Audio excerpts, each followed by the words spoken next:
ప్రియులరా, దేవుని యొక్క వాక్యాన్ని శ్రద్ధగా ధ్యానించుకుందాం. దేవుడు మన జీవితంలో మేలు చేయాలి అన్నా, మన జీవితంలో దేవుని ఆశీర్వాదాలు మన జీవితంలో ప్రారంభం అవ్వాలన్నా, ప్రతి ఒక్కరి జీవితంలో మొట్టమొదటి మెట్టు, the first step that receives God's blessings in our life ఏమై ఉంటుంది? ఒక మంచి పని చేస్తే దేవుని ఆశీర్వాదాలు మన మీదకి స్టార్ట్ అవుతాయండి అనే చేసే ఒక మంచి పనిలో స్టార్టింగ్ మంచి పని ఏమై ఉంటుంది? Can you guess? ప్రార్థన, విశ్వాసమా, భక్త, ఎదుటోళ్ళకి మేలు చేయాలా, ప్రేమించాలా? సరే, మనం చేసే మంచి పనుల్లో the first good thing, the first and the foremost good thing we do, అన్నిటికని చేసే ఫస్ట్ మంచి పని ఏంటో తెలుసా? కన్ఫెషన్. నువ్వు ఏదన్నా మంచి పని చెయ్యి, ఫస్ట్ నేను పాపిని ప్రభువా,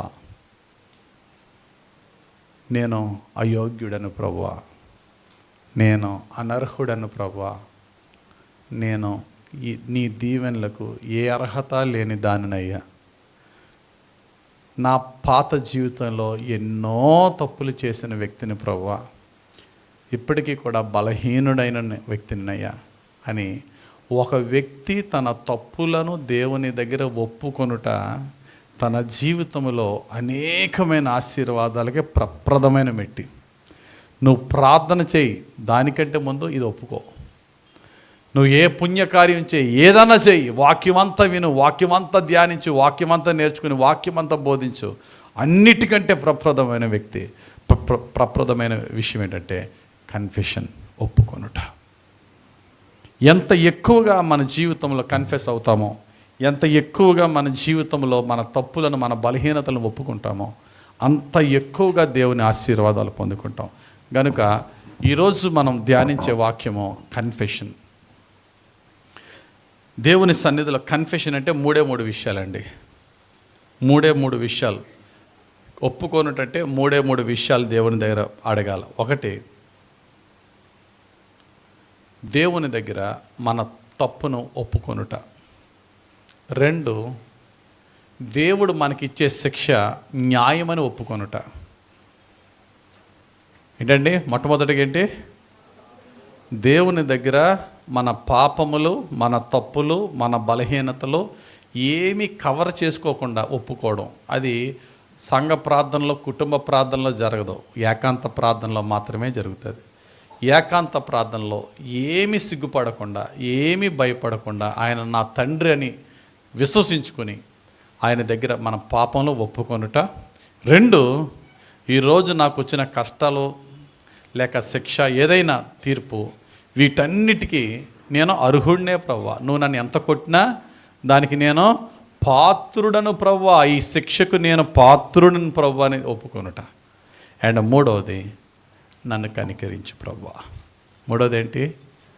నా తప్పులు, నా బలహీనతలు ఒప్పుకుంటున్నాను, నన్ను కనికరించు. చెప్పండి, మన దేవుని దగ్గర కన్ఫెషన్లో ఉండవలసిన ముఖ్యమైన మూడు ఏంటి? మన తప్పులను ఒప్పుకొనుట. రెండు, దేవుని శిక్షకు అర్హులమని ఒప్పుకొనుట. మూడు, నన్ను కనికరించు ప్రభు అని దేవుణ్ణి అడుగుట. బైబిల్లో ఎంతోమంది భక్తులు పాపం చేసి వారి యొక్క పాపములు దేవుని దగ్గర ఒప్పుకున్న సందర్భాలు ఎన్నో ఉన్నాయి. బైబిల్లో ఒక మంచి ఒప్పుకోలు ఒకటి చెప్పండి. నాకు ఇష్టమైన ఒప్పుకోలు ఒకటి ఉంది. మీకు ఇష్టమైనది ఏంటి చెప్పండి? అది చాలామంది అనేది ఏంటి తెలుసా? దావీదులా ఒప్పుకోవాలండి అంటారు. నాకు ఇష్టం లేని ఒప్పుకోలు అదే. నాకు ఇష్టం లేని ఒప్పుకోలు దావీదు గారిదే. అదేంటండి దావీదు గారిది ఒప్పుకోవడం ఇష్టం ఎందుకు లేదండి అంటే, ఇప్పుడు 3 రకాలు ఉంటారు. ఒకరు పాపము చేసి ఒప్పుకోరు. 2, పాపము చేసి ఒప్పుకుంటారు. 3, పాపం చేయకపోయినా తమ కుటుంబ పాపాలు, తన దేశ పాపాలు తనవిగా భావించి ఒప్పుకుంటారు. వాళ్ళు గొప్పోళ్ళు. గట్టిగా చెప్పండి ఇప్పుడు. Very good. The confession of Nehemiah గారు ఒప్పుకోలు ఎంత గొప్పదో తెలుసా? చదువుతారు ఒకసారి. నెహెమ్యా గ్రంథం 9వ అధ్యాయం 33వ వచనం. నెహెమ్యా గ్రంథం 9వ అధ్యాయం 33వ వచనం. మా మీదికి వచ్చిన శ్రమలన్నిటినీ చూడగా నీవు న్యాయస్థుడవే, నీవు సత్యముగానే ప్రవర్తించితివి, కానీ మేము దుర్మార్గులమైతిమి. చూడండి, ఇక్కడ ఫస్ట్ భక్తుడైన నెహెమ్యా చేసింది ఏంటంటే, ప్రభువా మాకొచ్చిన ఈ బాధలు, మాకొచ్చిన ఈ శ్రమలు, ఈ కష్టాలన్నీ కూడా నీ ద్వారానే నువ్వు పంపిస్తేనే కదా ఏ తీర్పు అన్న వచ్చేది. నువ్వు ఎందుకు ఇలా తీర్పు తీర్చావు మమ్మల్ని నేను అడగట్లేదు. మేము దీనికి అర్హులమో, మేము దీనికి పాత్రులమో, మేము దీనికి యోగ్యులమో. నెహెమ్యా గారు ఒక్కరప్పుడు అలా ఇలా ప్రార్థన చేసి ఉంటాడు. కతిమూలు అందరూ ఎలా ప్రార్థన చేసి ఉంటారు తెలుసా? ఎంతకాలం ప్రభా మాకు ఈ శ్రమ, ఏంటి ప్రభా మాకు ఈ బాధ, ఈ బబులోని దేశంలో ఈ బానిసత్వం ఏంటి ప్రభా, ఆడి యెరూషలేము కూల్చివేయబడి కాల్చివేయబడిన పరిస్థితి ఏంటి ప్రభా, మాకు పట్టిన దుర్గతే. ప్రతి ఒక్కడు ఆడిలో లేసమైన నీతి లేకపోయినా దేవుడిని మాత్రం క్వశ్చన్ చేసేస్తాడు. వాడిలో పుట్టడు పాపాలు పెట్టుకుని దేవుని నిలదీసేవాడే ప్రతి ఒక్కడు. కానీ నెహెమ్యా జీవితంలో బైబిల్లో రాసిన ఇన్ఫర్మేషన్ ప్రకారంగా యథార్థవంతుడు, నీతిమంతుడు, దేవుని కొరకు ఆసక్తి కలిగిన వాడు, ఒక ఉన్నతమైన హోదాలో ఉన్న రూపాయి లంచం తీసుకునేవాడు. లంచం తీసుకోలేదు సరికదా, తన జీతాన్ని కూడా సాక్రిఫిషియల్గా ఖర్చు పెట్టి దేవుని మందిరం చుట్టూ, దేవుని పట్టణం చుట్టూరు ప్రహారీ గోడ కట్టినవాడు. ప్రతి మంచి పనికి కూడా దేవుడి నుంచి ఆశించేది ఒకటే, నన్ను కనికరించి నన్ను జ్ఞాపకంలో పెట్టుకో ప్రభా, చాలు నన్ను దృష్టించు ప్రభా, అంతేగాని అది ఏమడలేదు. Such a righteous pious gentleman, దేవుని యొక్క దృష్టికి యథార్థవంతుడు ఏమని ప్రార్థన చేస్తాడంటే, ఈ శిక్షకు మేము అర్హులమయ్యా. ఏ పాపం చేసేసాడండి నెహెమ్యా అంటే, తన కుటుంబ పాపాన్ని తన మీద వేసుకుని మాట్లాడుతున్నాడు. తన పితరుల పాపాన్ని తన మీద వేసుకుని దేవునికి ప్రార్థన చేస్తున్నాడు. మా తల్లిదండ్రులు, మా పితరులు చేసిన పాపాలకి మాకు ఈ శిక్ష అర్హులమే ప్రభా. నువ్వు ఎంతో ప్రేమించి మమ్మల్ని ఎంతో దీవించినా నీకు విరోధంగా దీవించిన దుర్మార్గులం ప్రభా, ఈ శిక్షకు మేము అర్హులం ప్రభా. దేవుడు అందుకనే నెహెమ్యాని దినదినము హెచ్చిస్తూ దినదినము ఆశీర్వదిస్తూనే ఉన్నాడు. నీ జీవితంలో, నా జీవితంలో అట్టి జీవితం ఉందా, అట్టి క్రియ ఉందా? కన్ఫెషన్ అనేది మన ఆత్మకు కలిగే స్వస్థత, ఫస్ట్ స్వస్థత. ఎప్పుడైతే ఒక వ్యక్తిలో కన్ఫెషన్ వచ్చిందో ఆ వ్యక్తిలో స్పిరిచువల్ హీలింగ్ ప్రారంభమవుతుంది. ఒక వ్యక్తిలో ఎప్పుడైతే ఆ ఒప్పుకోలు జరుగుతుందో ఆ వ్యక్తిలో అద్భుతమైన ఆత్మ సంబంధమైనటువంటి స్వస్థత జరుగుతుంది, ఆత్మక స్వస్థత జరుగుతుంది. జబ్బు పడి భ్రష్టు పట్టి పాపమనే మస్టుతో నింపబడిన ఆ ఆత్మకి ఈ కన్ఫెషన్, ఈ ఒప్పుకోలు ఏం చేస్తుందంటే నెమ్మదిగా హీలింగ్ మెడిసిన్ అనమాట. ఈరోజు ఈ వాక్యం వింటున్న వారందరూ గుర్తుపెట్టుకోండి, కన్ఫెషన్ మన జీవితంలో ఎన్ని ఆశీర్వాదాలు తెస్తుందో నేను చెప్తాను. ఈరోజు మన ప్రసంగాన్ని 3 భాగాలుగా చేస్తాను. 3 భాగాలు ఏంటంటే, కన్ఫెషన్ ఒప్పుకోలు ఏ ఆశీర్వాదాలు మన జీవితంలో తెస్తుంది ఒక భాగం. రెండో భాగం, అసలు మనం దేవుని దగ్గర ఒప్పుకోకుండా మన తప్పుల్ని, మన పాపాలని ఒప్పుకోకుండా మనల్ని అడ్డగించేది ఏంటో చూద్దాం రెండోది. మూడోది, మనల్ని ఒప్పుకోవడానికి ప్రేరేపించేది ఏంటి అని మూడోది చూద్దాం. ఈ 3 క్వశ్చన్స్కి ఆన్సర్ చెప్పి నా ప్రసంగాన్ని ముగిస్తాను. మొట్టమొదటిది ఏంటి? ఒప్పుకోలు ఏ ఆశీర్వాదాలను తెస్తుంది. రెండోది ఏంటి? దేవుని దగ్గర ఒప్పుకోకుండా మనల్ని అడ్డగించే ఏంటి. మూడోది ఏంటి? ఒప్పుకోవడానికి మనల్ని ప్రేరేపించేది ఏంటి. 3 ఈజీ క్వశ్చన్స్. మొట్టమొదటిగా ఒప్పుకోలు గురించి మనం తెలుసుకోవాలంటే, సాధారణంగా ఒప్పుకోలు అనేది మనకి ఎప్పుడు చేస్తాం చెప్పండి? ఎక్కువగా అది బాప్తిసం అప్పుడు ఒప్పుకుంటాం, ఇంక లైఫ్ టైం ఒప్పేసుకున్నట్టు అంతే అనుకుంటాం. కానీ మార్టిన్ లూథర్ గారు చక్కటి మాట అంటారు, confession is a thing which we should do everyday. ప్రతిరోజు కన్ఫెషన్ అనేది, ఒప్పుకోలు అనేది ప్రతిరోజు చేసే ఒక మంచి క్రియలో క్రియ అది. ఎప్పుడు? When we go to bed. రాత్రులు పడుకునేటప్పుడు ప్రార్థన చేసే అలవాటు ఉంది ఎవరికన్నా ఇక్కడ? నాకు తెలిసి ఇంచుమించు అందరికీ ఉంటుంది. ఏకాంత ప్రార్థనలో బైబిల్ చదువుకుని ప్రార్థన చేసే అలవాటు లేనోళ్ళు కూడా పడుకునే ముందు ప్రార్థన చేస్తారా లేదా? ఎందుకని? పీడకలు రాకుండా. మంచం మీద పడుకున్నాడు, మంచం తేలిపోతుంది, ఎవడో పీక నొక్కేస్తున్నాడు, ఏదో తరిమేస్తుంది, ఈ రాకుండా చేస్తారు. ఆ భయంతోనే చేసుకుంటారు. అమ్మో, ప్రార్థన చేసుకుని ప్రభా సుఖనిద్రవు ప్రభా అని ప్రార్థన చేసుకుంటుంటారు. ఆ ప్రార్థన చేసుకుంటున్నప్పుడు ఖచ్చితంగా మనం చేయవలసింది ఏంటో తెలుసా? ఈరోజు లేచిన దగ్గర నుంచి ఇప్పటి వరకు నా యేసయ్యకి విరోధంగా నేను చూసిన చూపే కానీ, చేసిన క్రియే కానీ, మాట్లాడిన మాటే కానీ, వినకూడని చెడు సహవాసన విన్న మాటలే కానీ, లేక పాపం చేయకపోయినా కొంతమంది పాపం చూసినా, ఒకవేళ పాపం చూడకపోయినా చూడడానికి వెతుక్కుంటూ వెళ్ళే ఆ ఉద్దేశం ఉన్న మన దేవుడు మన తలంపులను బట్టి తీర్పు తీస్తాడు. అది గమనించాలి. మన తలంపుల్ని ప్రతి దాన్ని వి షుడ్ ఇంట్రాస్పెక్ట్. ఒక్కసారి మనలో మనం తొంగి చూసుకొని రాత్రి అయ్యే టయానికి మనం ఏం చేయాలా? ప్రార్థనలో గడపాలి. కొద్ది నిమిషాలు, ప్రభా నాలో ఈ బలహీనత ఉంది ప్రభా పొరపాటు నీ పాపం చేశాను ప్రభా, దయతో నన్ను క్షమించు ప్రభా, మానేశాను కానీ ప్రభా మరలా శోధింపడినప్పుడు కొద్ది తప్పు చేశాను ప్రభా, దయతో నన్ను క్షమించు. ఎప్పుడైతే రాత్రి కాడ మనం ఒప్పుకోలుతో కన్ఫెషన్తో పడుకుంటామో ప్రభు ఉదయానికి ఆయన కనికరంతో మనం లేపుతాడు. ఆయన దయతో మనం లేపుతాడు. ఎప్పుడు గుర్తుపెట్టుకోండి, ప్రతి రాత్రి పడుకునే ముందు కొద్ది నిమిషాలు మనల్ని మనం ఎవాల్యుయేట్ చేసుకోవాలి. అప్పుడేమవుతుంది తెలుసా? మనల్ని మనం తొంగి చూడడం వల్ల మనలో ఏమవుతుందంటే మనల్ని మనం ప్యూరిఫై చేసుకోవడమే కాదు, మనల్ని మనం తగ్గించుకుంటాం. హ్యూమిలిటీ పెరుగుతుంది, మనలో దీనత్వం పెరుగుతుంది, ఒక అకౌంటబిలిటీ పెరుగుతుంది. ప్రతిరోజు అకౌంటే, నెలకు ఒకసారి అకౌంట్, జీవితానికి బాప్తిసం అప్పుడు ఒక అకౌంట్ కాదు, ఎవ్రీ డే దేవునికి మనం లెక్క చెప్పుకోవాలి. ప్రతిరోజు దేవుని దగ్గర ప్రభువా ఇదిగో నా యొక్క జీవితం, నన్ను కరుణించు, నేను ఏంటో నేను అర్థం చేసుకోవడానికి నాకు ఇచ్చిన నీ కృపను బట్టి నీకు స్తోత్రాలు ప్రభు అని దేవుని అడగా. అలా కనుక మనం చేస్తూ దేవుని దగ్గర ఒప్పుకుంటే ఎన్ని ఆశీర్వాదాలు వస్తాయో చూద్దాం. ఒక ఐదు బ్లెస్సింగ్స్ ఈ 5 బ్లెస్సింగ్స్ని మనం చూద్దాం. ఒప్పుకోలు వల్ల, కన్ఫెషన్ వల్ల వచ్చే 5 బ్లెస్సింగ్స్. నెంబర్ 1, ఒప్పుకోలు యేసు ప్రభు యొక్క కనికరము మన మీదకి వచ్చేలాగున, ఆయన దయా దాక్షిణ్యం మన మీదకి వచ్చేలాగా ఒప్పుకోలు చేస్తుందట.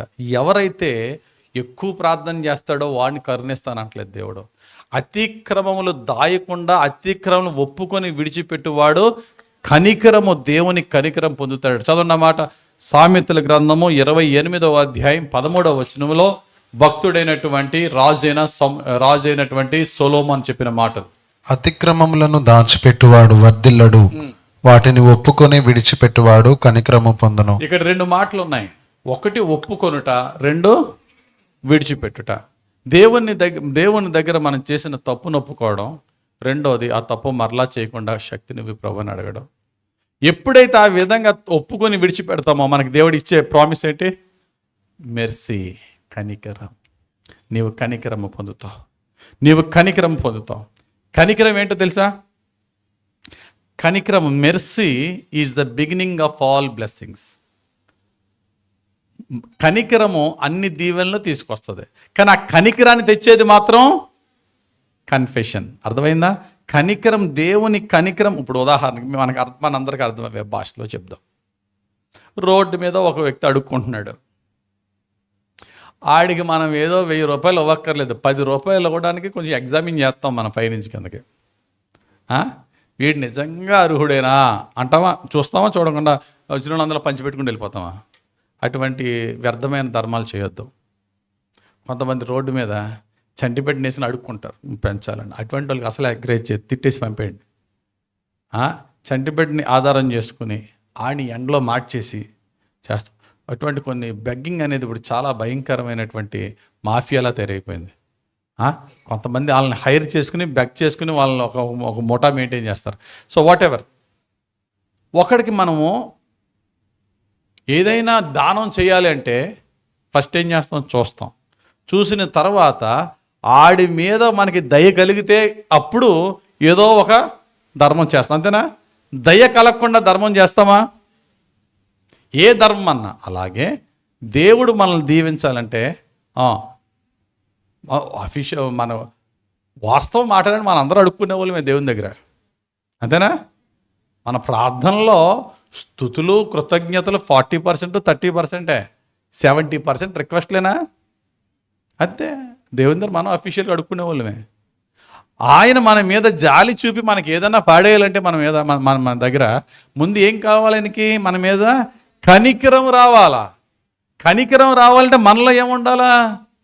నేను సూపర్ అంటే పోజేస్తే కనికరం కలుగుతుందా? అందుకని అందరికి అర్థమయ్యే భాషలో యేసుప్రభు మాట చెప్పాడు. ఇద్దరు దేవుని మందిరానికి ప్రార్థనకి వెళ్ళారట. ఒకడు పరిసేయుడు, ఆడు ప్రార్థన చేశాడు. ఒక సుంకరి, అతను ప్రార్థన చేశాడు. కానీ మనందరికీ తెలుసు ఎండ్ ఆఫ్ ద స్టోరీలో దేవుడు సుంకరి ప్రార్థన విన్నాడు, పరిసేయుని ప్రార్థన వినలేదట. ఈ పరిసేయుని ప్రార్థన వినకపోవడానికి ఆడు ప్రార్థనలో లేనిదేంటి? సుంకరి ప్రార్థన వినడానికి సుంకరి ప్రార్థనలో ఉన్నదేంటి? ఈరోజు మన సబ్జెక్టే కన్ఫెషన్, ఒప్పుకొనుట. ఆకాశం వైపు కనులెత్తి చూడడానికి అర్హత లేని పాపినయ్యా అని ఒప్పుకున్నాడు. దీనికి డెడ్ ఆపోజిట్, కాంట్రాస్ట్, కంప్లీట్గా ఆపోజిట్గా వీడెలా ప్రార్థన చేసి పరిచయం అన్నవాడు, ప్రభా నీకు తెలుసు కదా వారానికి 2 సార్లు ఏంటి ఫాస్టింగ్, పక్కా దశంభాగం. వీడు డబ్బా కొట్టుకుంటూ ఉన్నాడు, బూస్టింగ్, సెల్ఫ్ బూస్టింగ్. అంతకంటే ఘోరమైన మాట ఏంటంటే అదిగో ఆడున్నాడు చూసారా, ఆడికి లాంటి వాడిని కానందుకు నీకు స్తోత్రాలు. ఇందులో ఎక్కడన్నా ఒప్పుకోలు, కన్ఫెషను, దానికి తగ్గ దీనత్వం భూతద్దంలో పెట్టినా కనబడుతుందా? లేదు. ఆడు నోరు లాగినంత ప్రార్థన చేసిన అలిసిపోయి వెళ్ళిపోయాడు అంతే. కానీ ఈ వ్యక్తి పాపే ఎంతగా తన్ను తాను దేవుని దగ్గర ఒప్పుకున్నాడో అంతగా దేవుని కనికరము పొందాడు. కనికరం ఏం చేస్తుందంటే ఎన్ని ఆశీర్వాదాలను మన దగ్గర తీసుకొస్తుంది. కాబట్టి ఫస్ట్ అండ్ ఫార్మోస్ట్ థింగ్ మీకు ఈ విషయం తెలియాలంటే లోకాసువార్త 18వ అధ్యాయము 13-14 వచనాల్లో ఉంటుంది. సమయం లేదు, చదవద్దు. ఆడు ఎటువంటి పాపైనా, లంచాలు తీసుకునే సొంకరైనా, ఇశ్రాయేలు యోధా రాజుల్లో ఒక ఘోరమైన పాప ఉన్నాడండి ఒకడు. ఆడెంత పాప అంటే దేవుని మందిరములో అన్య విగ్రహాలను పెట్టేసుకుని ఏకంగా దేవునికి నరబలు అర్పించేసి దుర్ముహూర్తాలు, ముహూర్తాలు, మంచి ముహూర్తాలు బాగా చూసుకుని ఆకాశ దేవికి, ఆకాశ నక్షత్రాలకు పూజలు చేసి ఏంటి యూదా రాజు అయ్యిండి. ఎవరండి? Very good. శుద్ధ దుర్మార్గపు రాజు ఎవరు? మనష్షే. ఆశ్చర్యం ఏంటో తెలుసా, వీడికి రాజుకి గుణపాఠం చెప్పేవాడు దేశంలో ఎవడు ఉంటాడా? చెప్పండి. రాజుకి గుణపాఠం చెప్పాలా దేశంలో ఎవడు ఉంటాడా? ఎవడుంటాడు? ఎవడో ఉండడు. ప్రధాన యాజకులు, ప్రవక్తలు వచ్చి వాళ్ళు చంపేస్తారు, నోరు మీంటారు అంటాడు అంతే. ఈడు గుణపాఠం చెప్పాలంటే ఎవడు అంటే శత్రు రాజే. వెంటనే దేవుడు ఏం చేసాడంటే అశ్షూరియను లేపాడు, నేసేయండి అన్నాడు అంతే. వచ్చి యెరూషలేముని అటాక్ చేసి యెరూషలేముని ఓడించి వీడిని యుద్ధ ఖైదీగా పట్టుకెళ్ళిపోయారు. ఎవరిని? మనష్యని ఇతను యుద్ధ ఖైదీగా పట్టుకెళ్తే ఎప్పుడన్నా సరే శత్రు రాజు ఒక రాజుని యుద్ధ ఖైదీగా పట్టుకెళ్తే రెండు జరుగుతుంది. ఒకటి చిత్రహింసలు పెట్టి చంపివేయుట, 2 జీవితకాలం కఠినమైన బానిసత్వ శిక్షలో పడేయుట. ఇతన్ని చిత్రహింసలు పెట్టి చంపే ముందు తీసుకెళ్ళి జైల్లో పడేశారు. జైల్లో కఠినమైన బానిసత్వ జైల్లో ఉన్నప్పుడు ఏం జరిగిందో మిరాకిల్. కానీ ఇప్పటికీ నాకు ఆశ్చర్యమే, అది ఎంత ఇటువంటి అద్భుతం కూడా జరుగుతుందా అని. ఎంత ఆశ్చర్యం అంటే ఆ రాజు హృదయాన్ని దేవుడు మార్చేటట. వీడు ఈ మనష్య అనేవాడు మారు మనసు పొంది, నరబలులు అర్పించే దుర్మార్గుడు మారు మనసు పొంది, ప్రభువా నన్ను కనికరించవా, ఘోర పాపినయ్యా నన్ను కనికరించవా అంటే శత్రురాజు హృదయాన్ని మార్చి జైలు శిక్ష తప్పించడం కాదు, చక్కగా ఇంటికి పంపేసి మరలా నీ రాజ్యాన్ని ఏలుకోవయ్యా అని పంపేసేటట. అసలు ఊహాకే అందని ఆశ్చర్యం అండి ఇది. చదవండి అన్నమాట. పరిశుద్ధ గ్రంథంలో 2వ దినవృత్తాంతాల గ్రంథము 33వ అధ్యాయము 12-13 వచనాలు. అతడు శ్రమలో ఉన్నప్పుడు తన దేవుడైన యెహోవాను బతిమాలుకొని తన పితరుల దేవుని సన్నిధిని తన్ను తాను బహుగా తగ్గించుకొని ఆయనకు మొరలిడగా ఆయన అతని విన్నపములను ఆలకించి యెరూషలేమునకు అతని రాజ్యములోనికి అతని తిరిగి తీసుకొని వచ్చినప్పుడు యెహోవా దేవుడై ఉన్నాడని మనష్షే తెలుసుకొనెను. అది ఇక జీవితకాలం అంతా నమ్మకంగా యెహోవాను ఆరాధించుకున్నాడు చచ్చేంత వరకు. కానీ మొట్టమొదట ఘోరమైన పాపం చేసినప్పుడు దేవుడు శిక్షించగా తన్ను తాను తగ్గించుకొని పాపాన్ని ఒప్పుకొని దేవుని క్షమాపణ అడిగితే కనికరం పొందాడా? అంత దుర్మార్గుడైన మనష్షే కనికరం పొందినప్పుడు నువ్వు నేను మనం తగ్గించుకొని దేవుని దగ్గర ఏ మాత్రము భయపడకుండా, సిగ్గుపడకుండా తండ్రి దగ్గర ఆయన బ్రతిమలాడుకున్నట్టు ఆయన పాదాలు పట్టుకొని మనం ఒప్పుకుంటే దేవుడు మనల్ని క్షమించి ఆయన కనికరం మనల్ని చూపిస్తాడు. కాబట్టి ఒప్పుకోలు, కన్ఫెషన్కి వచ్చే మొట్టమొదటి ఆశీర్వాదం ఏంటి చెప్పండి? కనికరం అనండి గట్టిగా. Mercy, God's mercy. నెక్స్ట్ కనికరం ఒక్కొక్క ఆశీర్వాదాన్ని తీసుకొస్తుంది. కనికరం వచ్చిన వెంటనే అడుక్కునేవాడి మీద కనికరం కలిగింది. నెక్స్ట్ ఏం చేస్తాం మనం? ఇస్తాం. 100 అయితే 100, 500 అయితే 500. ఎంత ఎక్కువ జాలి కలిగితే అంత ఎక్కువ జాలి. ఒకసారి రోడ్డు పక్కన ఒక ఆమె కన్నులు లేని స్త్రీ పాటలు పాడుకుంటుంది, దేవుని పాటలు పాడుతుంది. కింద ఒక టవలేసి చక్కగా పాడుతుంది. నాకు ఎందుకో కొంచెం హెల్ప్ చేస్తే బాగుంటుంది అనిపించింది. కానీ ఏమికి డబ్బులు ఇస్తే ఎంత ఇచ్చాను ఏం తెలుస్తుంది అని అనుకున్నాను. కళ్ళు కనబట్టలేదు. అమ్మాయి ఉంచుకో డబ్బులు అని చెప్పి థ్యాంక్స్ అండి అంది. నేను ఎంత ఇస్తున్నాను నీకు తెలుసా అంది.